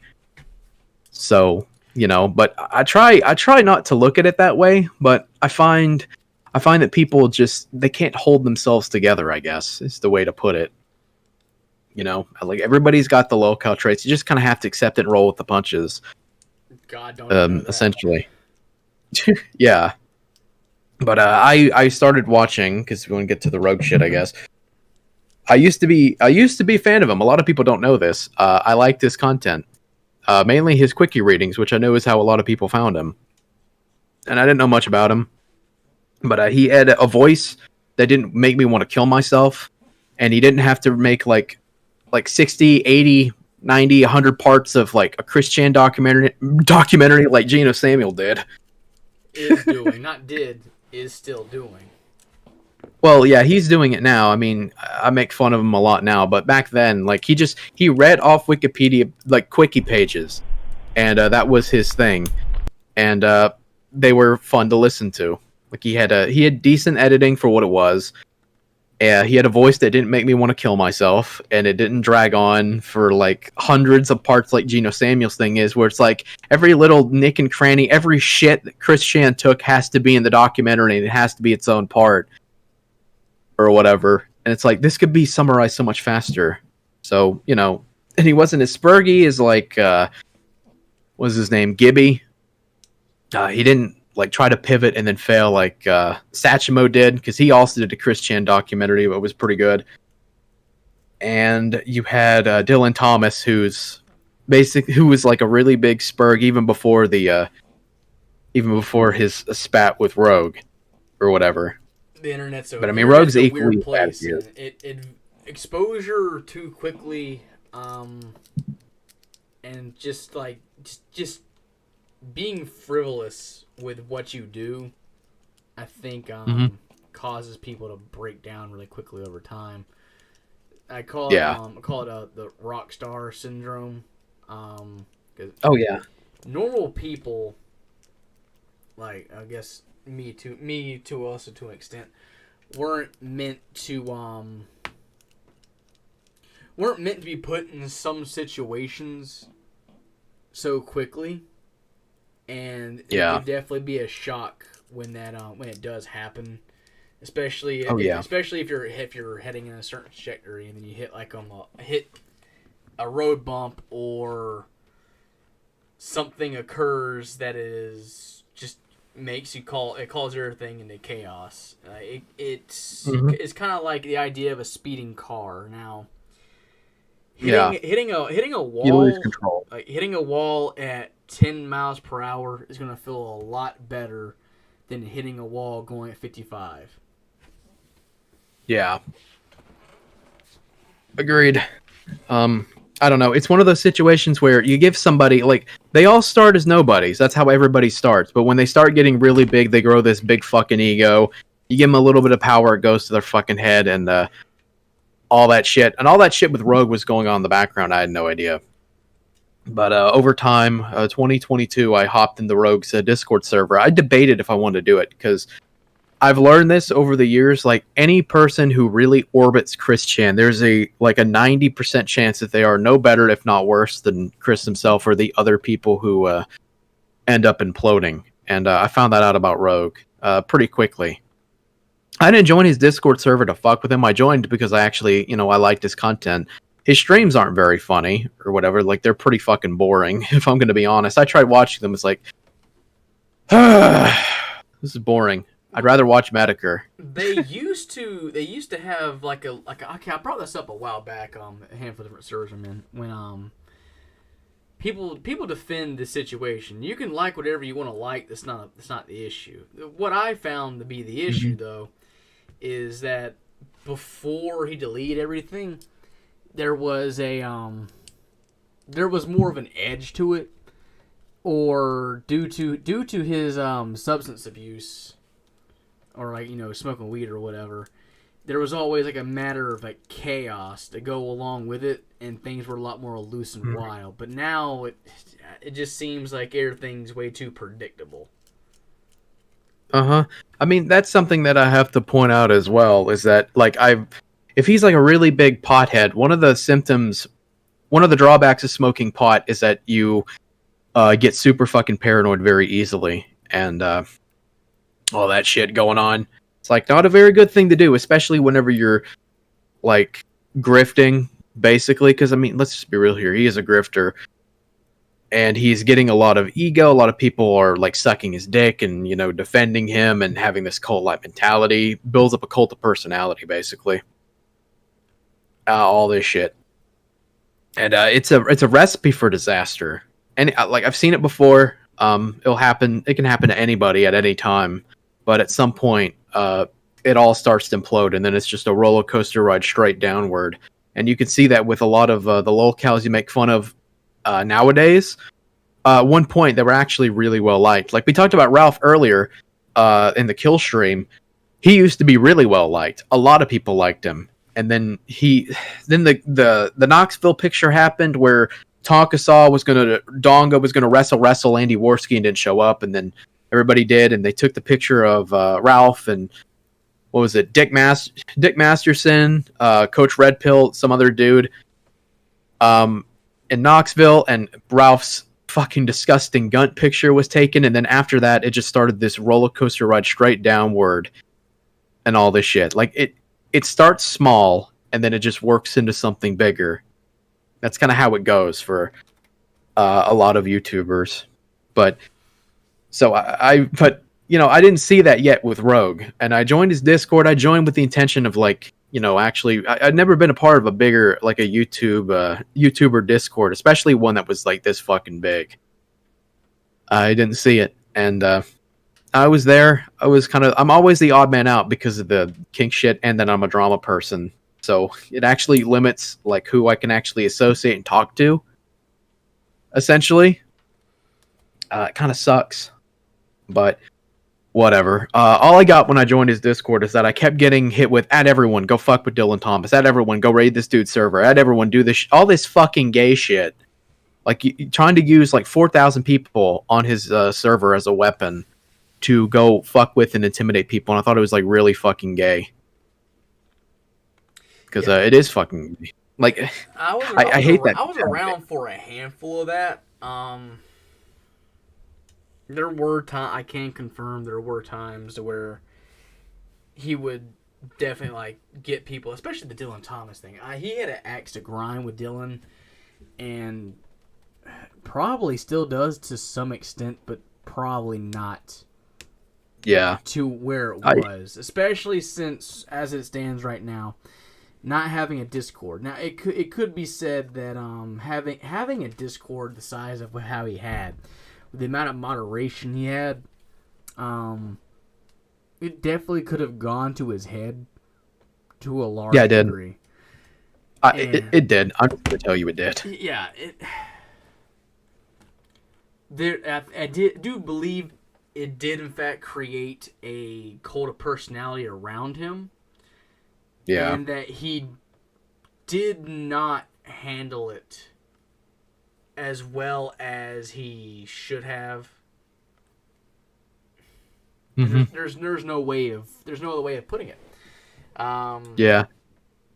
Well, I can put it to you this way, but I have to piss. Okay, do you need a break? Yeah. One thing I have to say, I woke up not long ago. So I haven't used the bathroom yet, and I just drank a shitload of coffee. So I have to be back in a second. I'll be back. Sorry about that. You just drank a piss load of coffee. Well, that's okay. I'll put this on. Hang on a minute. There we go. Well met, shopkeep. Yes, that's right. I'm just a simple shopkeep. No funny business here, just a standard old man. Standard? Bog standard. Well, that aligns with the vibe I was getting, which was like normal kind of vibes. I'm glad you picked up on that. Sire, something seems off about this old man. What do you mean? Yes, why do you say such things? I'm run of the mill. Listen to this. I'm definitely not a demon or a ghost in a clever disguise. Why would he clarify that? Isn't that Are strange? you still off in your fantasy world? No, He's listen. normal, dude. Open, close. Cookie cutter old man selling wares in a cavern. Speaking of wares, traveler, may I interest you Sorry in an about that. apple? I did not mean. Whoa, is that a It was skull? just on knocking. it? It's like shit. Do I? No. It is Listen, embarrassing, but whatever. Oh, wait, what happened? Oh no, it's like I didn't mean to like cut it off. It's like fuck, I cannot. I can't hold it. Sorry. No, it's fine. Uh. It's fine. I probably should have took the time to go myself. Nah, I'd be fine. Baggy poo. Make sure you drink some water so you don't sore your throat out too. Nah, I think I'll be okay. I mean, I've his talked throat, for like 3 hours. yeah, his throat. Yeah, my pecker holster. There we go. His delightful, soft, moist throat, where the words come Moist. out. The food goes in, the words come out. Yeah. Okay, where the what fuck the fuck were were we? we? We were talking about. Okay, you were mentioning that YouTubers abuse like of power, not being able to handle it very well. Rogue abused his power over individuals by creating a cool personality. yeah. Now, I will say that it is always a choice to go along with anything that anyone says. Like, you can only blame the person in charge but so much. Yeah. And you have to look into the greater context of like how much responsibility do you put on the people who were who went along with it. And I'm not entirely sure into what degree. I guarantee that if people did donate $1 to Dylan Thomas, he probably got $15 for most dedicated Rogue fans. They just went along with anything he wanted to do. I mean, I guess, like, I have one dedicated fan who sends me super chats almost every stream, and I always appreciate it. But of course I do. I always appreciate whenever people send me like super chat money, or people draw stuff for me. Like, I don't even have to ask. People do it for me because they like me that much, and I always appreciate it. I remember being But- like that. Oh yeah, I always do. Like, I try to put it in my fan art slides on my own streams and shit. But I always appreciate that. But I never want to use my audience as like a building block for monetary gain, because then you feel like they owe you money. Because it's fucking weird, and I think that might be part of the mindset as well. Because the shit we found out later, which we'll get into, that Rogue only managed to get an apartment and move out of his dad's shed because of his YouTube. I would say the other thing, but I can't, because I'd say it on my stream, but I can't say it here. No, you can say it here. I got like 15 subscribers, and we know 6 of them. So You sure? I mean, Okay, I'll say it. Look, like the rules here are like, okay, I only have like maybe 2 rules. One rule is don't say the N-word, and the other rule is, You mean Nigerian? No, you know which one I'm referring to, and no TLC, Number. no TLC clips. No TLC clips. Okay, well, Brent got very, very adamant about the YouTube Gold. That's what I wanted to say. He was one of those people. He saw his audience as dollar signs, basically, and idiots to do his bidding. Go out and fuck with people. I didn't want to be a part of that. That was fucking dumb. And I even said it on his own server. I'm not doing that shit. I'm not going to do it. That's fucking gay. Why would you drink coffee at night? Motherfucker, I'm third shift. This is my morning. I'm about to finish a freaking Ultra Zero. I mean, I got just specifically because I knew I was gonna be awake for this stream. Like, normally I'm passed out in the bed at this time of night. Yeah, but you got to talk to a retard on the internet. Yeah, I had to make sure that everything was tippy poo. I had everything tippy poo like an hour before hour, like 30 minutes to an hour before stream. I'm like, okay, where is he? Where is my pet retard? Where'd he go? What'd he do? It's like I was asleep. I was doing you. Same for everything. It was like you were late. I was like, oh, I'm not gonna assume he blew me off. I'm gonna assume that he is dead. I'm going to assume he is dead, so my feelings aren't hurt. Oh yeah, he hung himself in public and then he got lynched for real, for real. Nah. I told you earlier I had an alarm set. He stubbed his toe and he said the N-word in the neighborhood, and then that was the last thing I ever saw. And then he vanished into the dark. You'll see it in a video on YouTube, like TheBagoDouche, the mysterious disappearance of the wedge fed. Where'd he go? What happened to him? Find out tonight on Unsolved Mysteries, Faggot Edition. There you go. Okay, that makes sense. Yeah. Okay, I'm glad we got that cleared up out of the room. But yeah, Rogue wanted to use his audience as a weapon. I didn't want to be a part of it because it's really fucking gay. Like his own personal army to go fuck with people on the internet for and pay him money. It's like, fuck you, I'm not doing that. And I had a spat with one of the people on on his server, Liz, who's like a cocaine addict and is fucking insane and stupid and dumb. And I know some people say that she's trying to better herself, whatever. I don't give a fuck. She tried calling me a pedophile, I guess. Yeah, so she was see, that right there is what I was talking about earlier when it came to like old style rogue content. As old style rogue content, like, you had people like supposedly doing like, you know, lines of mysterious white powder or something of that nature. You had like you had people getting smashed drunk and, you know, just like saying the funniest shit possible. You had like Rogue being punished for his greed by having to take like 10-second bong rips or whatever and destroying what little lung capacity he had for the next day. Yeah. That's why his voice sounds so awkward when he's screaming and his little things. Can I play one of them? Let me see. If I made as many mistakes as you, I'd be down on my fucking ass. That's actually pretty funny him to say that, because I mean he was basically you know, he had to live in daddy's shed. So, you know, just saying. Everybody falls on hard times. Some people have failure to launch. I mean, everybody has different walks of life. I'm not gonna shield the dude from anything, but it's more in the lines of I can understand why he did what he did for the monetary value. I cannot stand beside one the abuse of power. I can't stand like behind the whole entire going back on your word. I can't stand for hypocrisy, and it's just like things of that nature. It's more the moral like moral faggotry of it all, I guess. And I can't sit here and say that I would be any different under the same circumstances. Yeah, that's why I like being smaller and a fucking nobody. Because I don't have to worry about power. Like, I've been on YouTube. Like, this account is the first one people gave a fuck about. And it's like, what, 1,100 subs or whatever?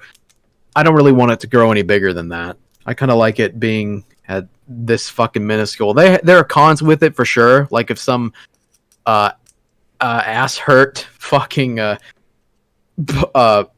Troon Monkey tries to flag my streams and shit, nobody gives a fuck. You mean that? So it's not that one suck account that's like obviously a suck account, and it says right there in its bio that's a suck account for someone that's too afraid to actually show they have teeth and balls.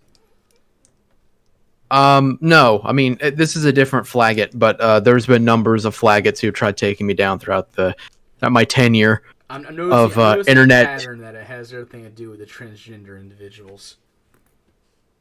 Oh yeah, because well, I mean, didn't you see it with Keffels last year? You know, it's I don't know. It's just a common thing. You make fun of somebody, you make fun of someone who's trans, or you make jokes about it, and they gotta fucking destroy you, I guess. Or you see, they're so brave and bold, and you know,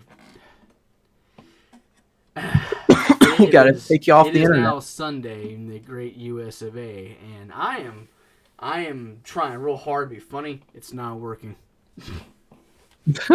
No, it's okay. It's okay. I'll carry us along. It's not working. So But let's speed this thing up with Rogue because I got other questions. yeah, okay. So basically, I did a stream. I talked about my experiences on the server. I made fun of him a bit. He made a response to my stream, and basically, it was from what I've gathered, it's just a no you stream. It's one of those ones where it's like no you, like no you, no your locale, no you. And I told him, I said in the stream, if you can see the archive on my channel because it's still up. His response stream is long gone. I've not seen it, and knowing how fucking thin-skinned his ego is, he's not going to do it. I said to him that if he pisses off one of his friends, he's going to be eating shit. Basically, all that shit's going to come out. Lo and behold, it did, and he deleted his account because he got doxxed by Wendy Diego and somebody else, Karen, or I think it was Maddie. No, someone like that. It wasn't Maddie. It was Karen, but Karen has a different name. Yeah, But I don't I know. forget. I was listening to that interview prior to our to now. I was all yesterday. Yeah. Yeah, it's quite a long interview. It's 2 interviews in one, actually.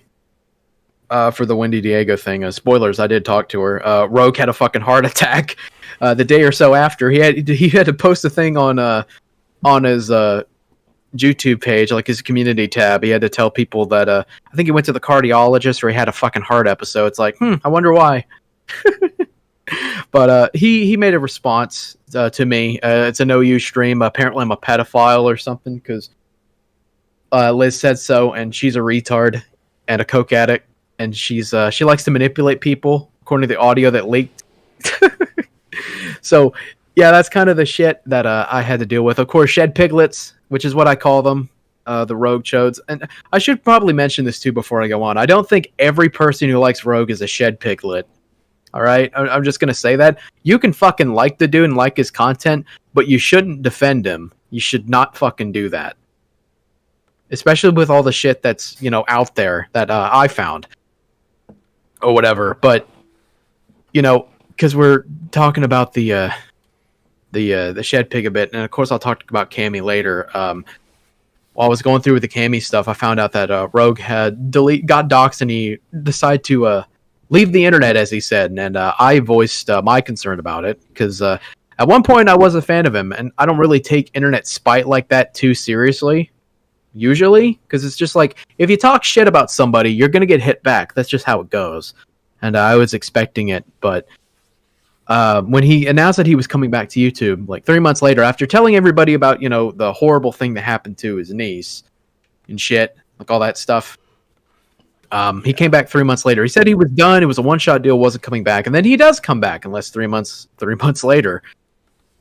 And that's what really got me into looking into the other side of what the fuck is going on. I found the Mad Shangy. I know people hate Shangy, but I watched the interview with the moderator, which was Shiny Espers, who was like an old OG mod from way back, like 2019, around the time Rogue started really picking up traction. He was still a small boy at the time. He had like a few thousand subs and a few donators.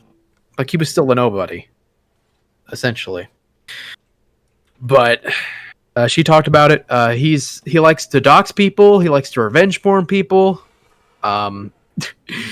He lives in a shed, which is where the shed piglet thing comes from. He's also fat as fuck and he's ugly as sin. He doesn't look anything like that shitty Sona that looks all swag and Chad like or whatever. No, he doesn't look like that. He's a fat ginger with a shitty fucking neck beard. What you mean? And glasses. You mean to tell me that we don't look exactly like how we portray ourselves online? Oh no, I'm a douche in a sack. That's the twist of it. I do. I totally do. No, but no, it nah, can't be. It can't be. That's Can't be. we have to be what we are online in real life because online stuff is real life. Mm-hmm. No. I know. From the autistic lens of the internet, I guess so.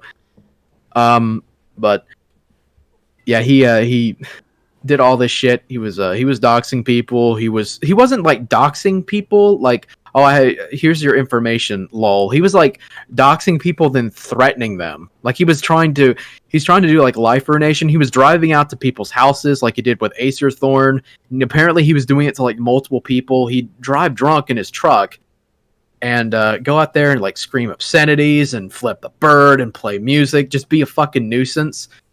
You know, like a pig, essentially, like a fucking brain damaged pig. All this shit. And there's other stuff too I can't get into, but basically Rogue is a piece of shit. Basically, he's a grip. Short of it all. Yeah. And I paid attention to this and I started cutting the interview. I did the supercut for Shangy. Of course his channel got flagged to shit. I got an interview with Shangy around this time last year, and people think it's fucking weird. His entire phone number? Yeah, he did do that. But I started really honing in on him because I got to see what he was really about. And he has never responded to me since. The most I've ever gotten is that I'm a sex pest. He doesn't say my name because he's a pussy. So, you know, it's one of those sort of things. Well, to name your opposition would mean that you actually acknowledge their existence. And acknowledging... especially when it comes to like anything that's like trolling or that, acknowledging the existence of gives credence to, and by sense gives power. So. Yeah. I mean, it's funny because he would like try to fight people who's like allegedly trying to ruin his life. That's his like big cope he likes to tell people. Like, oh, these people are trying to ruin my life. It's the paranoia from the fucking the pot he smoked a lot. That's why. So he has to like fight with everybody and shit. And it's really fucking gay. And he's very vitriolic about it. He's very aggressive.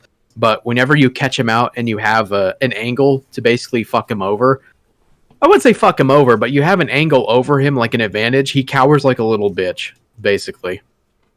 So that's kind of the whole feat of it. And yeah, I've made fun of plenty of his fans. Like I don't really try to antagonize them. I don't mind doing so because it's funny. But I've done so because, you know, you gotta hurt some feelings, gotta break some balls, and it does work because more people are starting to pay attention. They're realizing, wow, Rogue is a piece of shit. Maybe Bag isn't so bad after all.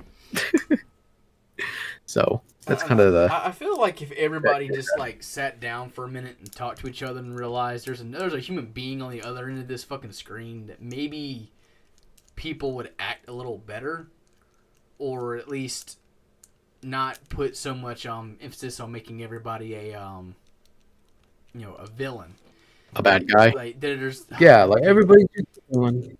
There are bad people out in the world. You know, you can look at Rogue and his family situation like that if you so choose. Like, there are in fact bad people out in the world. They don't have to put on airs in order to be seen as a supervillain. They just exist. Like, we don't live in a world of heroes and villains.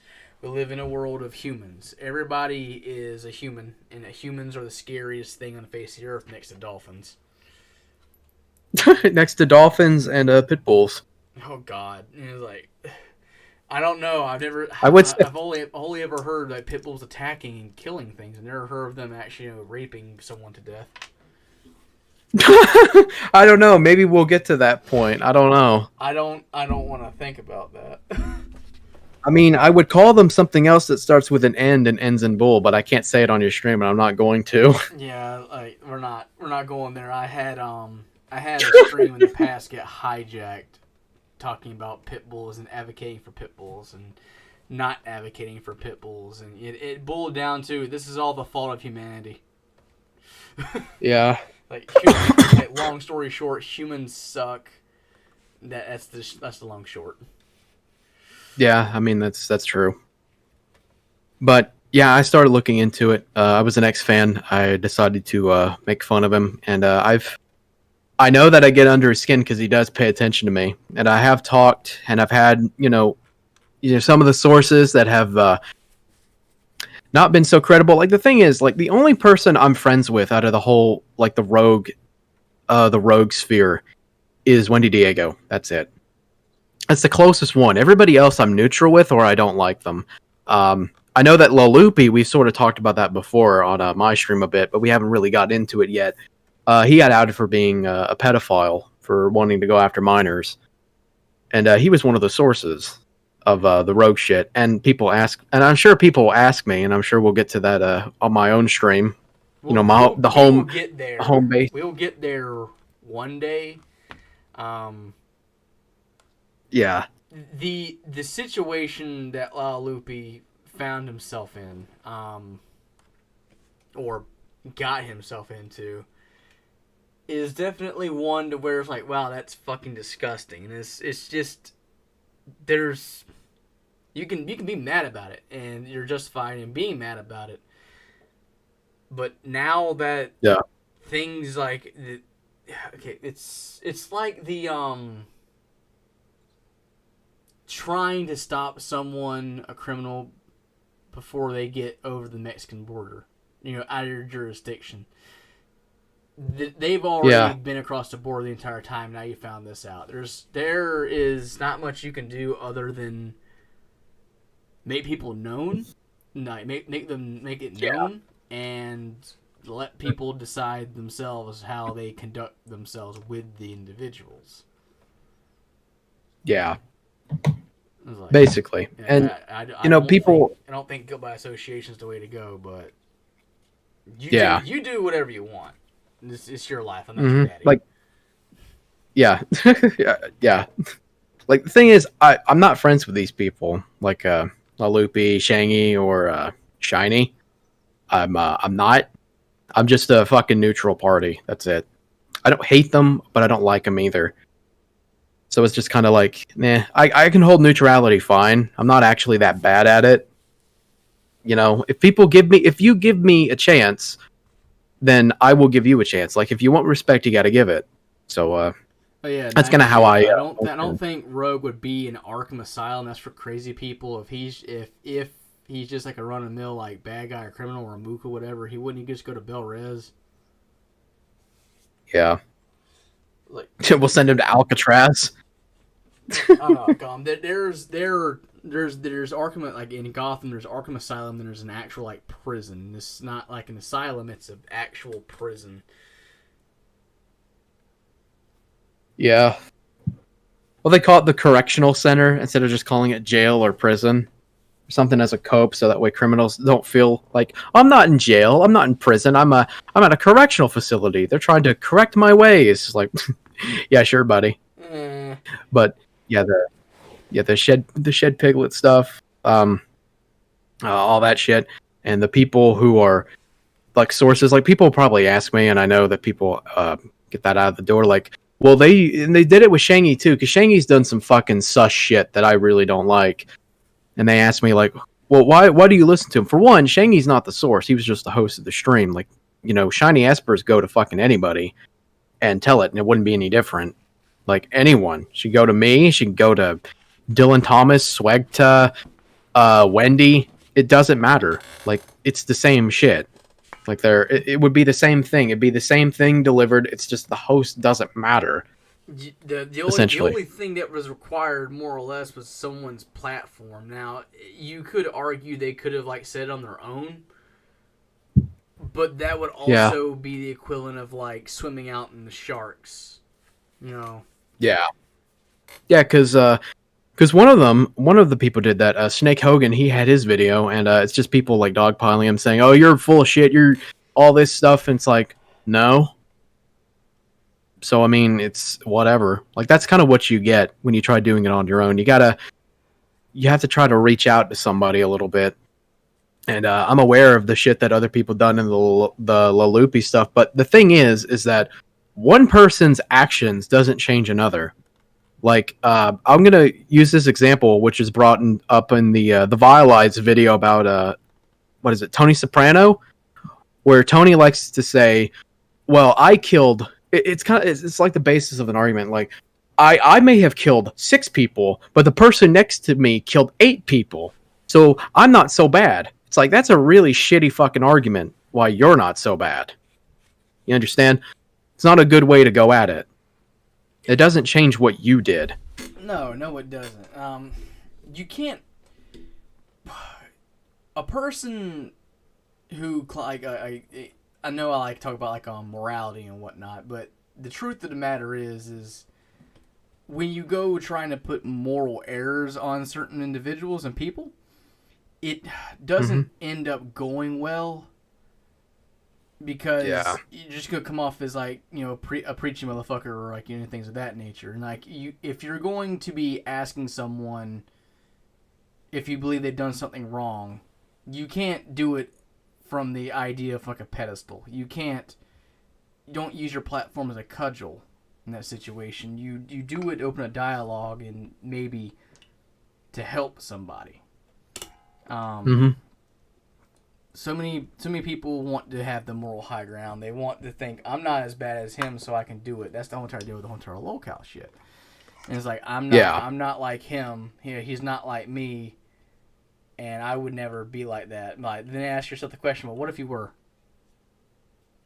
Yeah. Or like, not saying like, you know, what if you did do the thing you say to children? That's the monstrous, and I'm not going to play devil's advocate for that. It's just more in the lines of understanding that you are talking about a person. And if you understand that, you know that whatever would hurt you would also hurt them. These people aren't otherworldly forces. Yeah, They just operate people on the the same fucking world. internet.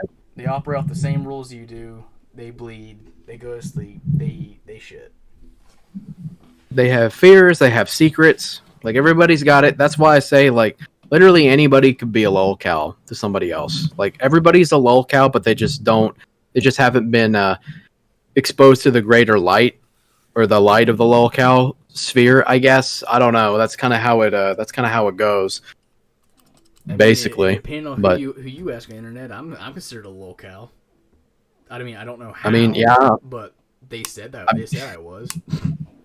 and they said I was too. It's like, yeah, so is everybody else. If you fuck with somebody hard enough, they're going to get upset and shit.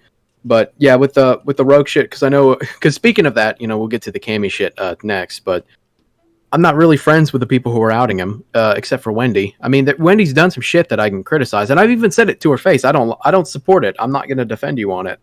I'm not going to do that because, like, everybody, you never really know somebody on the internet. You just kind of know what they put out there, so you kind of have to wing it a bit.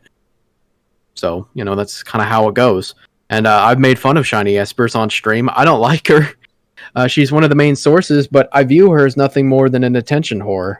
Like, I mean, she has all those tweets about, like, posting herself naked and all this other stuff and blah, blah, blah. It's like, I don't like you.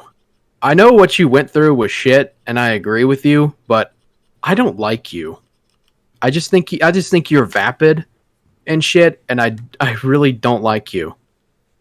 And with Shangy shit, like what he was doing, because he did that whole picture thing or whatever the fuck, I can't really remember it. It's like, I even criticized it too. It's like, that's fucking wrong for you to do that. I'm not gonna defend you on it. Like, I mean, I know the thing is, the difference between like them and someone like Rogue is that Shangy will acknowledge it. He'll tell you. Like, he'll say, I regret doing that. It was way too fucking far. It was a troll attempt thing, but I took it way too far. And people do that, and he apologized for it. He hasn't done it since. Like, you know, fine. Like, whatever. Like, I don't like it. It's sus. But at the very least, he can say it did happen, and he regrets doing it, and he hasn't done it since. But with Rogue, he denies it. He goes into hiding and all this shit. I just want to throw this out here for, you know, people who used to watch Rogue before the DFE and after. I want you to think about this for a little bit. Why is it that he went from attacking fucking anybody, anyone who looked at him funny or said or criticized him? You know, like me, I'm a fucking nobody. I don't know why he'd really care that much, but he did. He cared a whole lot. And now that I've been just shitting on him like nonstop, and his fans like Cowprint and Bruce, Ted Comment, all those fucking idiots who've come and gone throughout the year or so or before. Like, he's just staying quiet. He's just sitting there watching Cobra JFS and fucking Chris Chan for his time. Like, you know, it's a change in character. You know, It's out of the ordinary. He doesn't even have. I don't even know if he has like a Twitter active or anything. Well, I know his if Discord's gone. If he does, it's not where Private. it can be easily found, or it's not under his thing. It's probably just to look around. Probably like just like a SpongeBob alt account that nobody would notice. I mean, I don't know. Would you?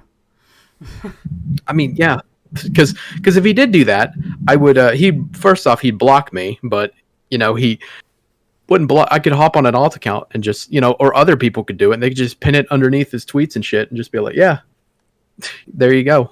Like, here it is. Here's what he's doing. Here's the screenshots. Because I have shared it with Shed Piglets, and they get pissed at me. And other ones who are on the side, like Film Nerd and Linky, no matter what I share with them, they're like, nah, I'm not going to listen to you because you have a weird kink and fuck you and all this shit. It's like, it's a fucking cope. It's like, yeah, cope and seethe, you fucking faggots. But yeah, that's kind of the Shed Pig stuff. Again, I'm not saying that every person who watches Rogue is a Shed Piglet. Some people just really don't fucking know. But you shouldn't defend him. You can like his content, but you should not white knight him or defend him. It doesn't work out well for you in the end. But okay, that's the Rogue stuff. That's more on the lines of going into what I was talking about like a while back. When we were talking about other shit. Yeah.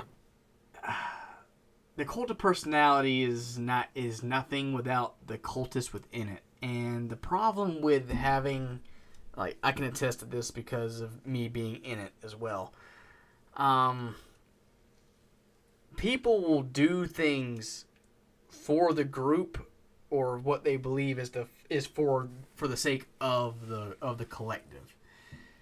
And yeah, there was definitely a culture in Rogue's Discord that was very much, you will keep your mouth shut because you don't want anything bad to happen to the community.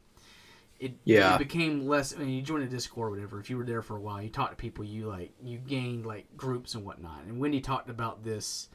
Talked about this a lot in that interview. How it wasn't necessarily Rogue fucking ditching her. It was like the domino effect of everyone within that group just taking his word for it and just going along. And nobody wants to be seen as the odd man out or the stranger who's talking to the weirdo that's been excommunicated from the fucking cult or the church or whatever. Nobody wants to be next. Nobody wants. Yeah, to the be, pig. Nobody wants to be targeted by the piggies in the pig shed. You don't want that. And I was there, like, I had a front, being as where I was, I had a front row seat to watch Wendy plead her case and why she did what she did to the whole of the fandom. And yeah, and as I told her, like, I don't agree with what you did, but I understand why you did it. And my biggest hang up was contacting the ATF about that, and having it going that far is to, I don't like the ATF. I don't like the ATF because I believe that they overexert their force of will onto people. Yeah, Without having a proper understanding of what exactly that is they're supposed to enforce. That's true. So that's my main hang up with them, and it's like it's one of those things to where you could say that, oh, you're just paranoid. It's different when there's documented evidence of them doing it multiple times, and when you look up on like their classifications for weapons and whatnot, they don't actually have any idea of what they're looking at when it comes to like the different variations of firearms, and for no reason they'll call into question why anything should even exist. And when they try to make it illegal, they don't have a reasoning for it making it illegal, or trying to push this legislation to make it illegal. It's kind of like a web designer changing the color of a background or changing an emblem on something just for the sake of like justifying keeping his job. Yeah, I mean that's kind of how the way it goes with like all parts of like the feds. They'll abuse their power when it's convenient, and they'll go through and do all this shit. And of course, the media plays into it, depending on who it is. So I mean, you can't trust the feds. That's just how it goes. We just don't live in that. We don't live in that mindset, that healthy mindset of the police and the FBI, the CIA are all here to protect us. Like we live in a different time where it's like they're keeping shit from us, and they'll kill you if you say anything about it. If you try to whistleblow, essentially. So that's the world we live in nowadays. And it's been formed that way through baby steps and human error, basically. So Nora, oh no, and like oh no, Fed talk. Yeah, like let's talk about Jan 6. When you are an adult and politics has infiltrated everything that you've ever cared about, then you have and it is what you're going to talk about. Oh yeah. People get more radicalized, especially when people start. They can't give their opinions anymore. If you ever want to know why people get radicalized and start turning to more extreme ideology, it's because they keep getting fucked with. They can't give their opinions, and it starts with baby steps, and it works itself into something big, something bigger. It happens over time. It's not something that just happens like, it's something that just comes through smaller and smaller things that keep happening. But look, I know you're getting exhausted, and we can't hang on this forever. So yeah, that's basically the Shed Piglet stuff, and the Shed Pig himself. Fuck him. He's a piece of shit. And the whole thing about the pipe bombs and the ATF thing. Depending on how things go for the future, because you never know how the future turns out. If his co-host, his diaper goat, decides to come out and say something, because that's been said before. She has a baby fur kink or whatever. She could expose that shit. And here's the screenshots. Here's the video I took. You never know how the future can go. It all depends. So who knows? Hindsight's 20/20. But we'll have to see. That's where I'm looking at with that is it's like Asterisk holds like the freaking kill switch. And it's just, they could destroy each other. I think the only reason why it would continue going on, there's only two other reasons why she came back. One, the money, or it could be she actually legitimately cares for Rogue, because there's a part of me that thinks that she does actually care for him to a certain degree, and I find that enduring. But at the same and it could just be self-preservation. And it could, at the same point in time, it could just be self-preservation or Stockholm syndrome. Yeah, any way you look at it. I mean, yeah. I was told by Shiny whenever she first came in from all that shit that she was like brutally made fun of by Rogue. Just like, oh god, she's fucking ugly, which is pretty funny because Rogue ain't no spring chicken. He looks like shit. So I don't know. They're both probably made for each other. Asher looks like she don't look too bad. I mean, anybody would look good if they had a shower and had a spa day. I guess, and lost some weight. That's what I'm doing. But the thing is, like, with the lolcow sphere, yeah, I don't.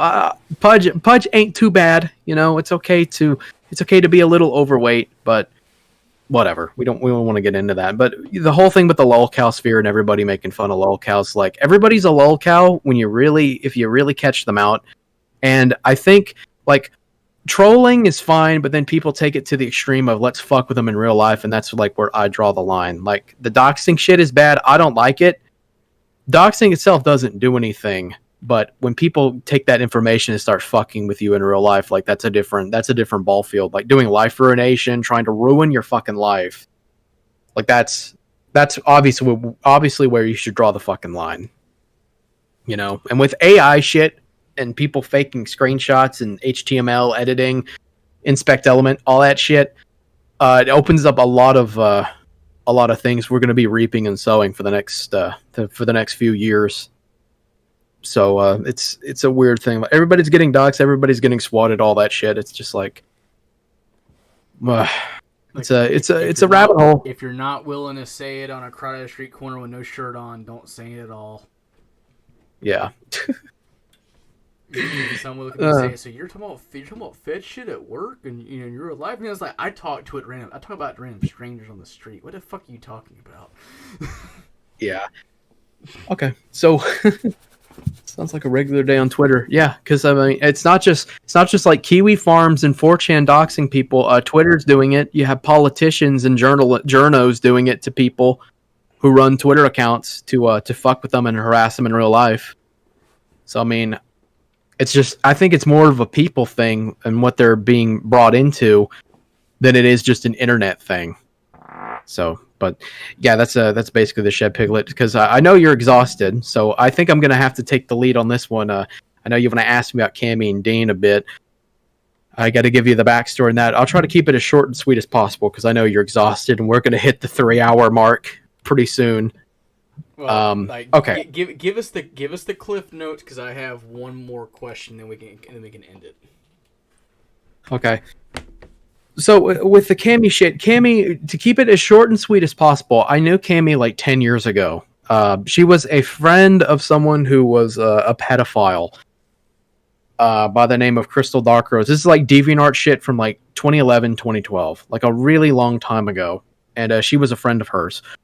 We re-met. She broke off with Cammy. I mean, she broke off with Crystal. Cammy did. And she became a fan of mine. She loved my content. She loved me and all this shit. She loved Sonic 93, the movie, and all this other shit. And she wanted to be my friend, I guess. And all this shit. I started my Discord server, and I had a bit of a fallout with somebody else, someone on my Discord. It's a long story. I can't really get too much into it. It's really a story for another day because it is its own can of worms. But if you want to know the full story, in the description, if I don't have it displayed right now, I'll have it done tomorrow for sure.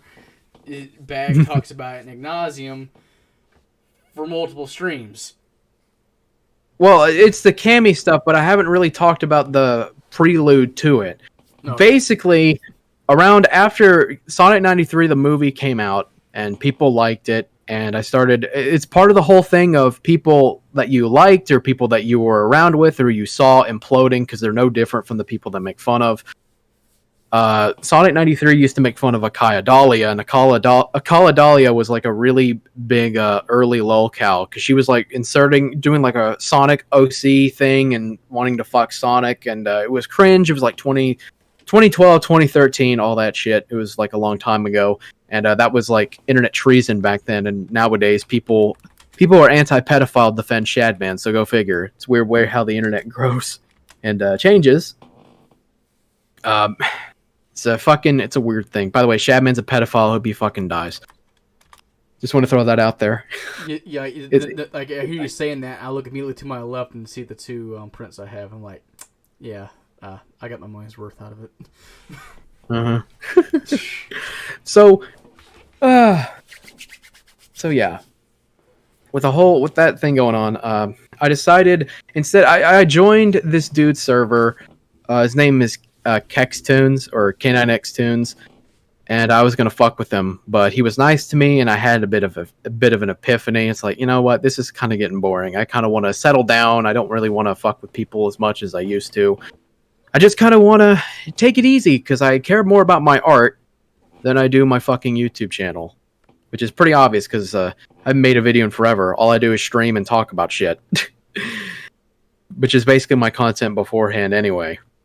I mean, there ain't nothing wrong with it. I mean, that's why I'm doing this right now, so I can have some fucking content because I've been busy as hell. Yeah.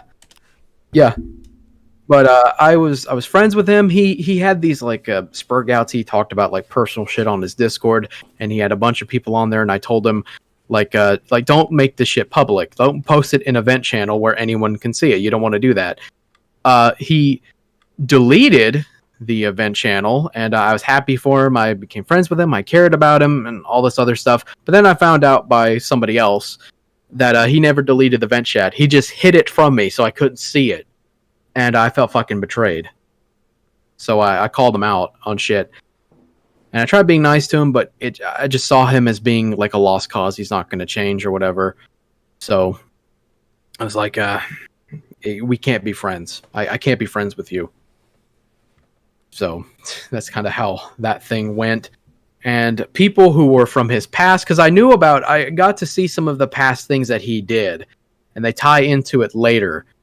That he had messages where he said that he was a pedophile or something. But the thing is, and I want to point this out now, because I know people will point this out, the video itself doesn't tell you that the people who were around him were blackmailing him and threatening him behind the scenes. And Kex, I like him, but he's extremely low functioning. So he thought if he would admit to it, that it would end it. It didn't. It made it worse. And it was a really fucking dumb thing to do. And the one thing I need to point out is that Kex he was a minor at the time. He was like 16 or 17 or even younger. So it was like these people who were like almost 7-8 years his senior were fucking with him on the internet. And Kex is like very autistic and shit. And it opened up a rabbit hole, essentially. But I wanted to help him because I had a bit of an epiphany. I was like, he was nice to me. I can't just... I don't want to do that. Be kind of a dick move. He's not a pedophile, by the way. Just throwing that out there. I've talked to him for a little bit. My biggest gripe with him is he doesn't have a bank account, so I can't pay him to do commissions. Yeah. Unlike me, but I'm doing yours for free. I mean, but can you draw the style of, like, you know, Billy and Mandy stuff? Not really. I could try if I worked hard enough on it. I mean, but it's hard to say. I saw the whole Kex thing. I saw that stuff. We might be able to do something at some point. We'll see. Mm-hmm. Yeah, maybe. I don't know, but you know, Kex had these like messages and shit. I saw them at the time, and I took them at like face value. But I was looking at him, and I was looking at the stuff he was doing. He didn't tick any red flags. Like he likes, like, you know, he likes a kid's cartoon like Billy Mandy. He's really obsessed with it or whatever. But I'm not seeing him like have any like pedophile traits that I'd see from like other people. He wasn't doing it. His characters were the same age as he was, and they aged up with him. So it was like a really weird situation. Like he didn't hit any of those things, and you know, all that shit.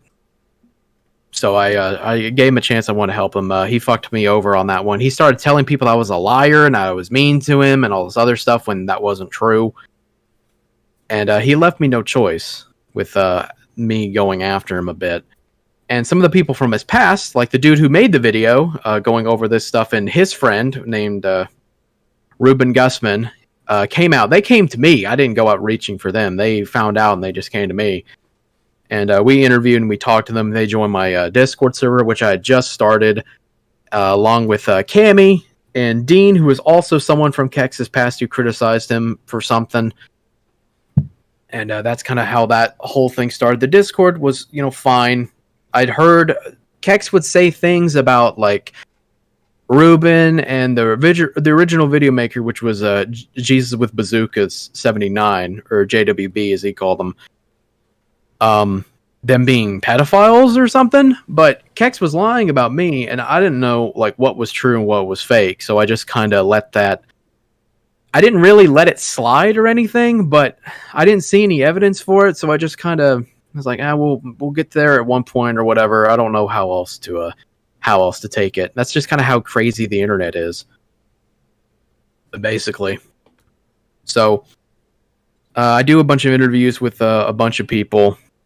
I talk to all of them, and the rogue shit happens. You know, the server's fine. I'm not sitting here in Discord calls trying to defend people's allegations or whatever. We were just in the Discord server, like, making jokes, playing games, drawing pictures together. It was a standard Discord shit. It was not gay ops or any pedophilia or whatever, even though Cammy, I guess, liked to tell people that's what it was when it fucking wasn't. And she knew this shit because she was on the Discord, and she was like, here's how much I trusted her. All right. I trusted her enough to where she was a backup owner of my server. If anything happened to me, if I died or I could never get on the internet again, she would basically have full control of my server. She could do whatever the fuck she wanted with it. That's how much I trusted her. Pretty much. Mm-hmm. But the rogue shit happened. She loved me. She I wouldn't say love me. She really cared about me or whatever. At least she pretended to. Then I talk about Rogue, and now because she's a shed piglet. Even though she was telling me beforehand that Rogue has a habit of doxing and raiding discords and being a piece of shit, she was the first one to tell me that. She was like a fan of his who watched the streams and all this other shit. Turns out that as soon as I talk about Rogue, and Rogue doesn't like me, and he does his no-use stream, she fucking hates me, and she wants to destroy me, basically. And so, Ruben, the proof of Ruben and the shit he did was shown to me by her and Nora, and it was a big fucking deal for me. And there was a message where someone shared one of the call-out journals that was about Ruben from all the way in the past. And I didn't read up on it, but I got dogpile for that one. I was very upset at that point because I felt fully fucking betrayed.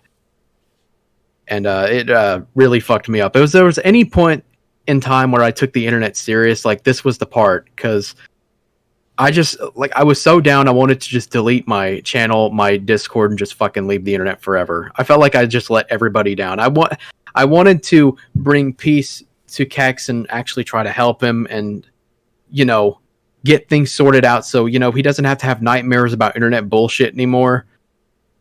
Because he was. That's how fucked up he was over that stuff. But I felt like I'd failed him. Like it felt like I was trying, like the way it was handled, the way it was said, was like I was trying to put him into a situation where he would be groomed by Ruben. And it really fucked me up.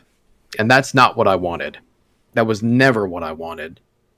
I just wanted to bring peace and tranquility. And instead I just get fucking robbed for it. So... that's how that shit went. Low-key, my biggest regret about all of this is how I handled the shit that came after the Rogue situation. It's okay, Nora. It's okay. I understand. I wouldn't be a good segue into this question. I had another question related to Rogue, but I think you've already said enough on that one. If you want to throw it at me, go ahead. I don't mind repeating myself. Okay, so... No, this one is a little more of a personal question. It's like I have been in your server for a while. I have probably stated this before, and something that I have noticed is the people who frequent your chats and are on there a lot. Some of them, which are tied to the drama with Cammy and Dean, they had treated you harshly. They had treated you with harsh disregard for your emotions. They had drugged you, in a sense, verbally. You had people turn on you, but the same people who had, drugged you a bit, or, had, just wanted to pull you down, you found a way to, one, forgive them, I would say, and try to make amends to the situation. Mm-hmm. And they seem to be better off for it, in a sense. How exactly did you go about doing that?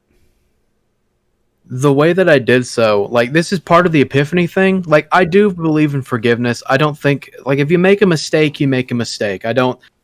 You shouldn't forget your mistake, but I don't think you should be riled for it forever. Depending on what it is, of course.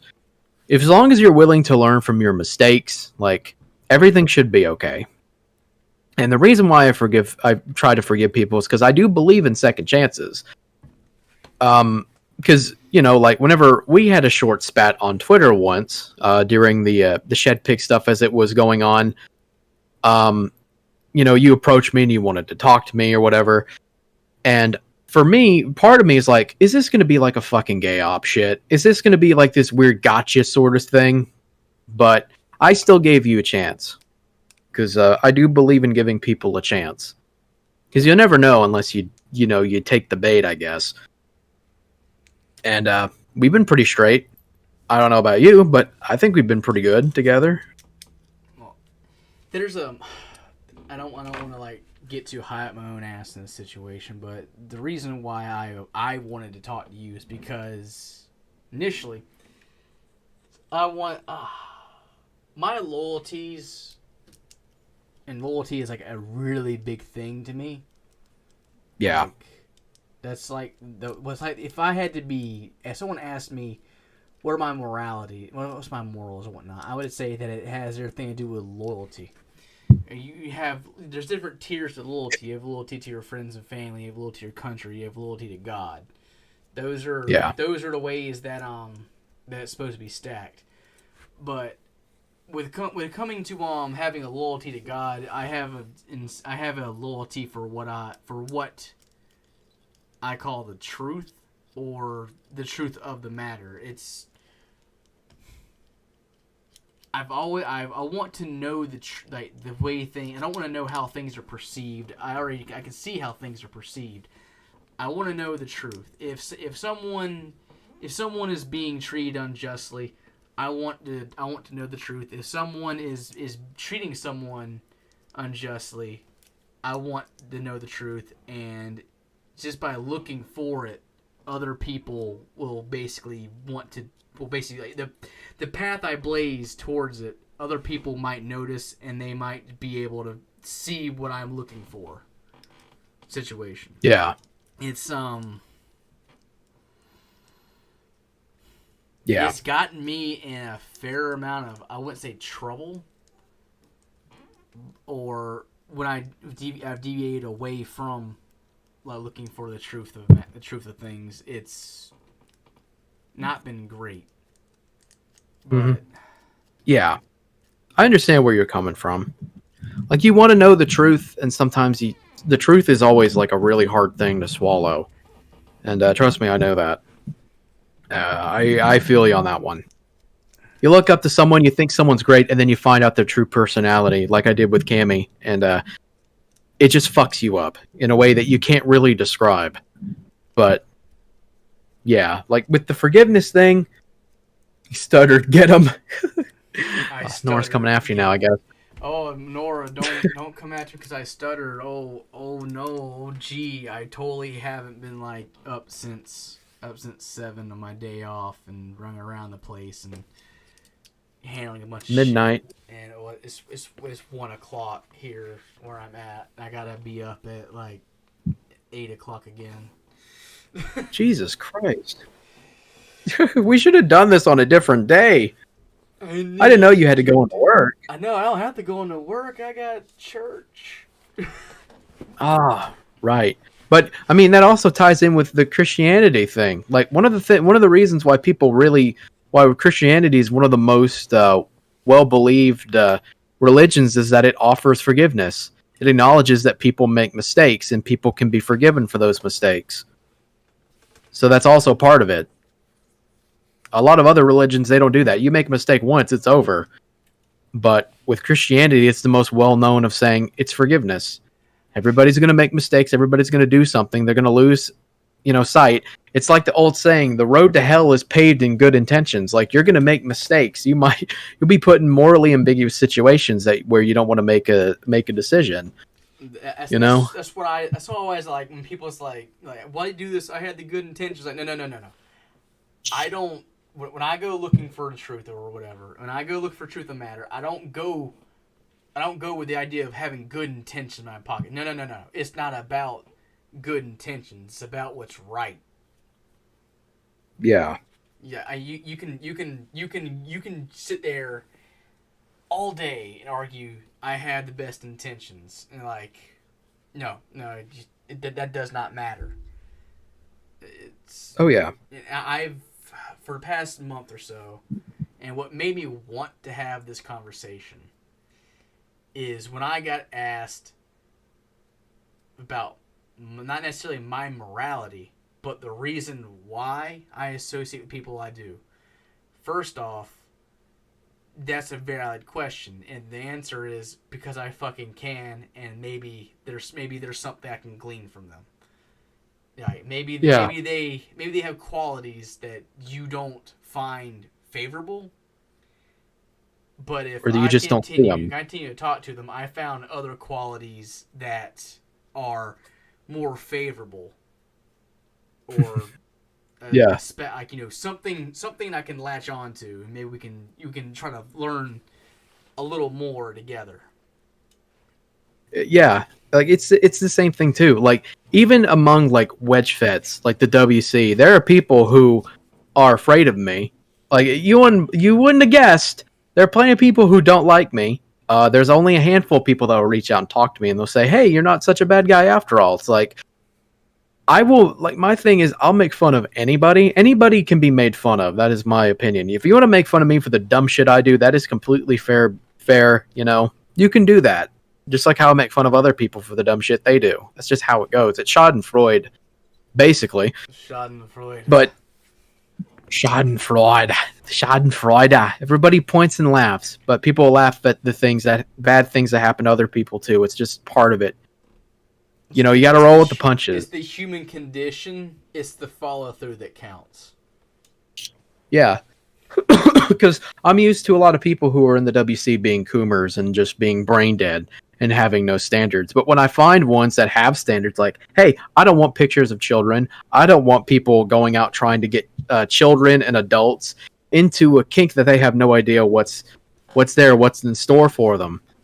And I don't like that. I don't like it when people do shit in public to make everybody look like an asshole or a sex pest or something. Like, I hear people say that shit who are involved, and it makes me like them because they have standards, or at least they say they do. Some people say that, and then they turn around behind you and they break it, Jesse. But yeah, that's something else. But on the topic of forgiveness, why I forgave everybody. The main person who I truly forgave was Nora. And I can say this because, for one, he was 15. I was 15 at one point. I did the same shit he did. And his heart was in the right place, but he was very misguided with it. And he was, I guess you could say, kind of peer pressured into it, along with, how the Senate deals with shit, something I found out earlier, along with how the Shed Piglets also do it. And just, ranters, commentary people in general, and the people who watch that shit, you kind of get roped into that mindset, and it kind of sticks with you for a long time. Kind of like how I talked about the CC hating like kink and fetish work, even though they're like no different, and they're just as bad, if not worse. Always a bigger fish, or always a bigger lolcow, I guess. Yeah. So I forgave him with it. And it like. Fuck! I want to say something about something that doesn't matter. I'm not even going to give him the satisfaction. I don't care. Yeah. Don't let him get to you. Don't let him get to you, bro. But I forgave him. And there's no getting to me. It's gonna be God. I'm not the one recording about me calling my mommy. Oh yeah, Bruce. But the other thing is that he exposed the truth about Ruben to me and the rest of the server. And while it was a tough pill to swallow, it was a pill that absolutely fucking needed to be swallowed. Because even behind the scenes, like Ruben was still like he was deeming people, asking people for art like he was before for free art, and he was threatening Kex behind the scene when Kex was absolutely nothing but nice to him. Like Kex can change. Like he was actually willing to learn from, the mistakes. He made mistakes, I'm not denying it, but he was actually trying to better himself and drop the grudge shit, which is one of his biggest flaws. He can change. He's not a lolcow. I mean, everybody can be, but he's not like the lolcow that never learns from their mistakes. No. He's actually trying to, and he did a pretty damn good job. But Ruben was not going to change, and he was threatening Kex behind the scenes. I didn't even know about this until after this got, after I pulled him aside, I talked to him, and he showed me, and I was fucking horrified. He was doing it. So him being outed, what, Nora did, even though I have criticism about it, and I've already told it to him, and he acknowledges it, he understands it, I still appreciate it, and I still appreciate it even whenever we were going at it, and I was, making fun of him, and he was making fun of me, all this shit. But I forgave him, and he saved us from Ruben. I saved him and the others from Cammy in the end, and we've been straight ever since.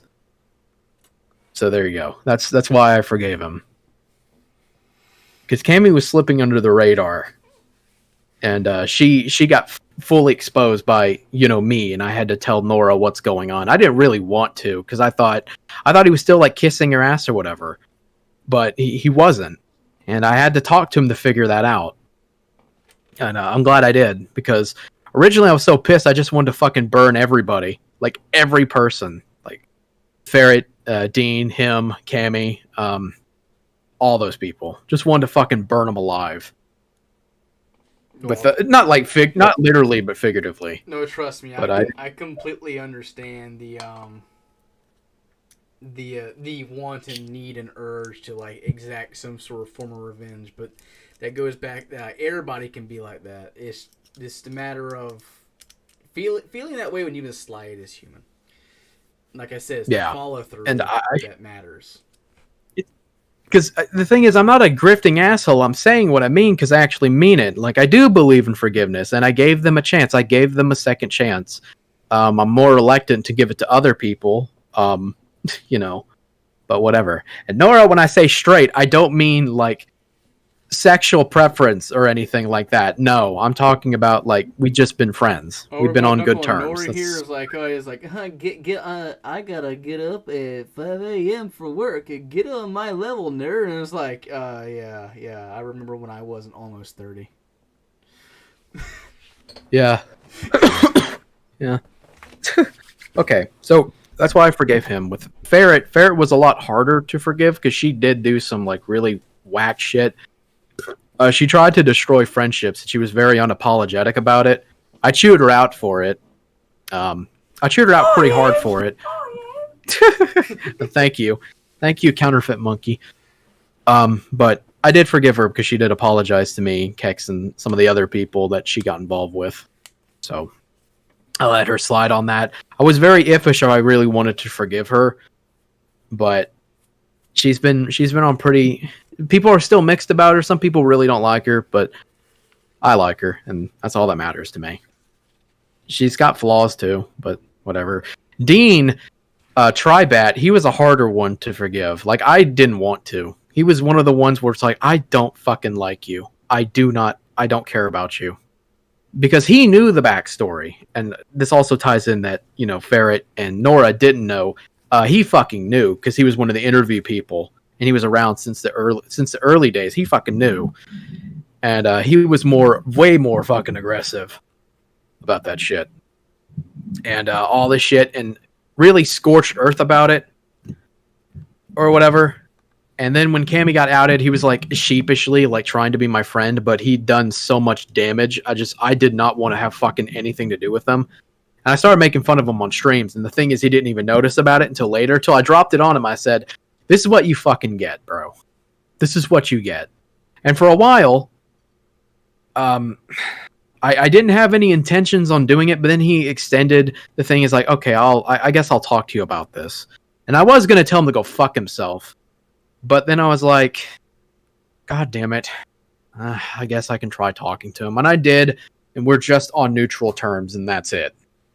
That's the best I'm willing to go with him. I can't trust him.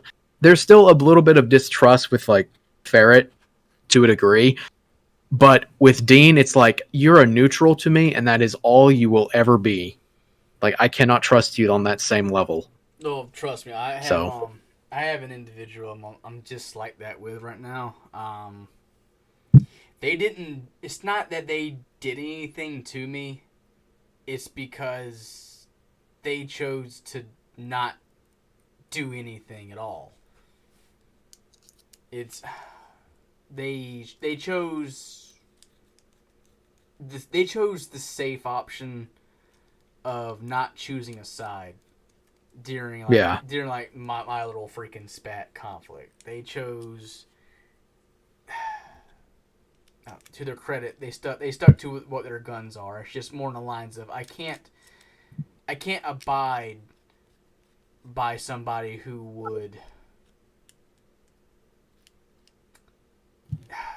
probably say 2 words of it, of like, maybe we should like not be like this. And then when someone says, what are you? It says, what are you, an idiot? And you'd be like, yeah, you're right. And I'm like, no, like, I hope that I know they have a spine. And I know that probably standing up for me would not have been the smart decision. So I can't fault them for acting the way they did, but I can't abide by it. Yeah. And I don't respect it. And it's just, that's the kind of person I can't be around. I can't be around or want to have anything to do with someone who would just let something like that happen. And then when things start like not even want to hear me out or want to take sides, but when it finally reaches its logical conclusion, to just let things happen or just continue to happen, then they see the fucking shit that I was talking about. Then they see that I wasn't just fucking insane. Then they finally understand the situation. But am I gonna get an apology out of it? Am I gonna get anything out of it? Of course not. That's fucking ridiculous to think that you're gonna get anything out of it from anybody. And Agreed. I can bitch and moan and whine about it all I want, but it doesn't really matter.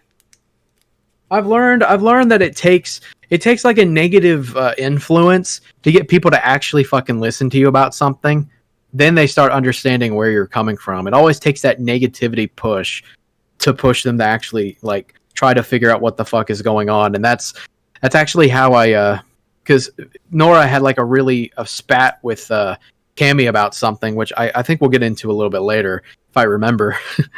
And that kind of inched him away from her. Yeah, it inched him away from Cammy, and I got to actually tell him what the fuck's going on, and I got his attention, and then he started paying attention to it more and more, and I had to show him the thing that she was doing, which we'll get to later, and that's whenever it was like, that was like the straw. I wouldn't say it was like the straw. It's like the hay bale that fell from the sky and broke the camel's back. The evidence was staggering.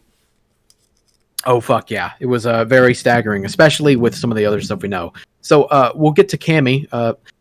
To really just go ahead and put it the best way I can, the best place to know all the Cammy shit that went on is to go watch the Cammyversary stream that I have on my channel. It's a very good stream. It has Nora on it. We talk about, the Cammy shit, what was going on. We made a lot of things about like Cammy's past. Cammy, to keep it short and sweet, Cammy is a pedophile. And she's also a groomer. And she likes to say that she's like a mama bear to minors on the internet. And then she fucks them over for her own benefit. She is a complete piece of shit. She favorites cub porn, lolicon, Shota. She watches people like that. And she tries to hunt like pedophiles and shit. Or at least she claims she does. And it's so fucking awful. So there you go. That's the basic gist. She tries to hunt pedophiles. Okay. Yeah, she tries to, but she is one. So there you go. She has a guilty fucking conscience. And I was nothing but nice to her. I did an entire stream talking about Crystal Darkrose with her and a friend of hers on my own stream for absolutely nothing other than because she wanted it. All this shit. And she wanted to just fucking break me for criticizing someone who is just a complete piece of shit, which is Rogue. Because that's where it all really starts. It was never about Ruben. It was always about Rogue. That's where it went. Because I got riled more than the pedophile did. Like the actual groomer pedophile sent his dick to children on the internet and groomed them. So, there you go. Well, I think that's going to about do it for tonight. I don't think it's going to go any further. I mean, there's only one more thing I want to say, because I want to get this out of the way, because I think Nora probably wants me to tell this story. To give you a taste, she was sending porn to Nora, uncensored porn and shit to him. And just to add in for this, she knew that Nora was like 15 and all the people on Nora's server are like minors. And she thought it'd be a good idea to go in there and tell them in vivid detail about Mr. Hands to a bunch of minors. Oh. So Hey. that's kind of shit that's kind of shit we're dealing with. And then she has like an ink bunny full of cup porn. She likes to abuse her mama bear, the people that she's mama bearing for, like his name Stefano and a bunch of other people from the past, because I got to talk to the people from her past and do an interview that hasn't been posted yet because I'm fucking lazy and it's outdated. She's really fucking awful through and throughout, just fucking terrible. And that's how it happened. And she got outed for it, and she absolutely fucking deserves it. She's a complete piece of shit. She was one of my most trusted people on the internet, and her being outed and all this shit coming out made me realize I cannot trust fucking anybody on the internet. Well, that's even my closest circle. There's you always had to keep... If people are to understand each other or trust each other, they're gonna have to be honest. And it's really difficult to want to open yourself up to anybody, especially when you feel like you've had a gun pressed to back your skull for a while. So yeah. Oh yeah, I completely understand. So there's some things you shouldn't tell people except for a therapist, but you know, it's it is what it is and shit. And you know, the thing is, I'm not trying to like hunt pedophiles or anything like that. Like, people do things that age poorly. I know that. A lot of people know that. It's whenever people, like, they're adults and they're doing it, they know what they're doing is wrong and they still fucking do it anyway. And I wouldn't have called her a pedophile if it was like something that could be misunderstood. She likes to claim that she was groomed into it, but that's bullshit. She knew the entire time. She knew it was bad. She kept fucking doing it. She never learned. And she still never fucking learns. So there you go. That's the basic gist of it. Again, if you want to know more about the Cammy shit and everything, just go find the Camiversary stream on my channel. Best place to go find it. It's a really good stream. It has more effort than some of the other streams, definitely. But I can't keep blabbing on because I know you want to go to sleep because you got work. I gotta go do stuff. Yeah, go ahead and play your outro music and shit. Hopefully this gave you a taste of the shit I've had to deal with and why some things are going on and why some things are different than what they used to be. It's just kind of how it goes. You can find my channel. Do or don't. I don't care. I'm gonna link it down the bottom. And for anyone that's like, you know, for some odd reason you find me entertaining, me and Bag are working on a group project to be more of a variety stream. Yeah. So that we don't constantly mire ourselves in the freaking endless drama that is the fucking internet. So we just like to laugh at it. It'll loosen the noose, so to speak. Yeah. Yeah. But yeah, if you want to go there, you can. If not, I don't care. I'm pretty happy where I'm at. Thank you for bringing me on, Spaz. Again, I'm sorry I was late. I really didn't mean to. I slept through my fucking alarm, and it's quite a loud alarm, but I was so exhausted. Like, yeah, I know how work is sometimes. The alarm sound like this.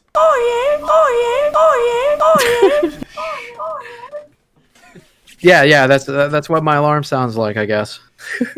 I play it what it actually sounds like, but it fucking raped the viewer's ears, and I'm not going to do that. It sounds like fuck you, motherfucker.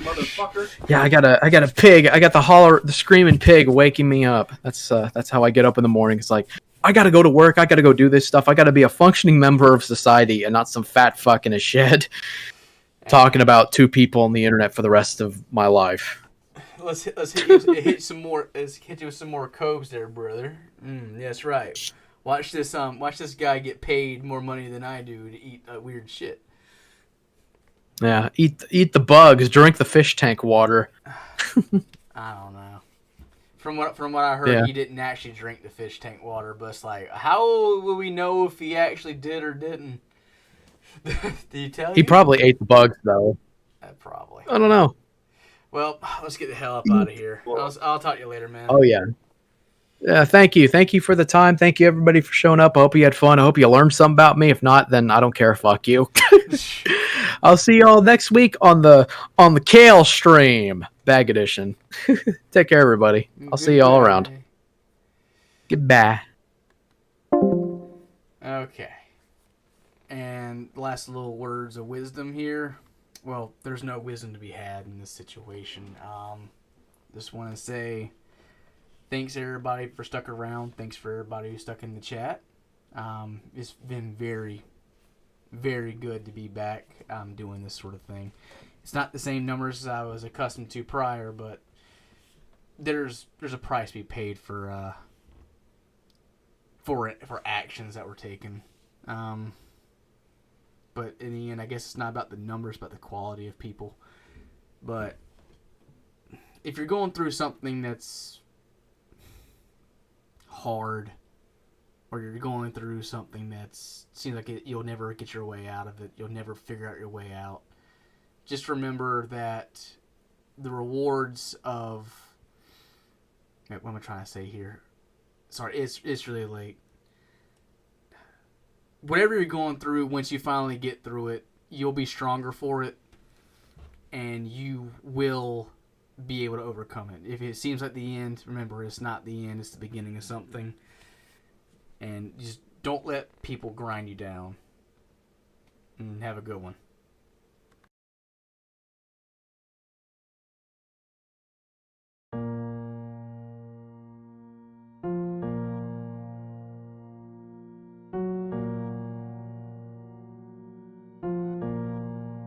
Metro Boom, Howard. Propane tanks got me hella bank. Now my diamonds looking rarer than my steak. Propane money, keep it in a safe. If you talking out your ass, I'll pop out with this 38. Propane tanks got me hella bank. Now my diamonds looking rarer than my steak. Propane money, keep it in a safe. If you talking out your ass, I'll pop out with this 38. Bitches Dale, I belong in jail. Measuring this coke on the triple beam scale. I don't use a triple beam, only measure by the kilo. One clip, 12 dead, I ain't gotta reload. Motherfuckers like to treat me like a god, till I turn into a demon when I run up on your block. And I'm sipping on that lean, on that walk, till I'm tripping on shit and I can't even walk. Propane tanks got me hella bank. Now my diamonds looking rarer than my steak. Propane money, keep it in a safe. If you talking out your ass, I'll pop out with this 38. Propane tanks got me hella bank. Now my diamonds looking rarer than my steak. Propane money, keep it in a safe. If you talking out your ass, I'll pop out with this 38. Boomhauer. Tell you what, man, talking about goddamn propane, man, top out with that gun, man, go pew, pew, pew, pew. At your fucking brain, man. Shotgun go ch-ch-ch. Man, you know what I'm saying, man, talking about goddamn. Bang, bang, man, Hank Trill, man. Talking about goddamn Boomhauer, Metro Boomhauer, man. What the fuck was that? Man, let me show you how it's done. Propane tanks got me hella bank. Now my diamonds looking rarer than my steak. Propane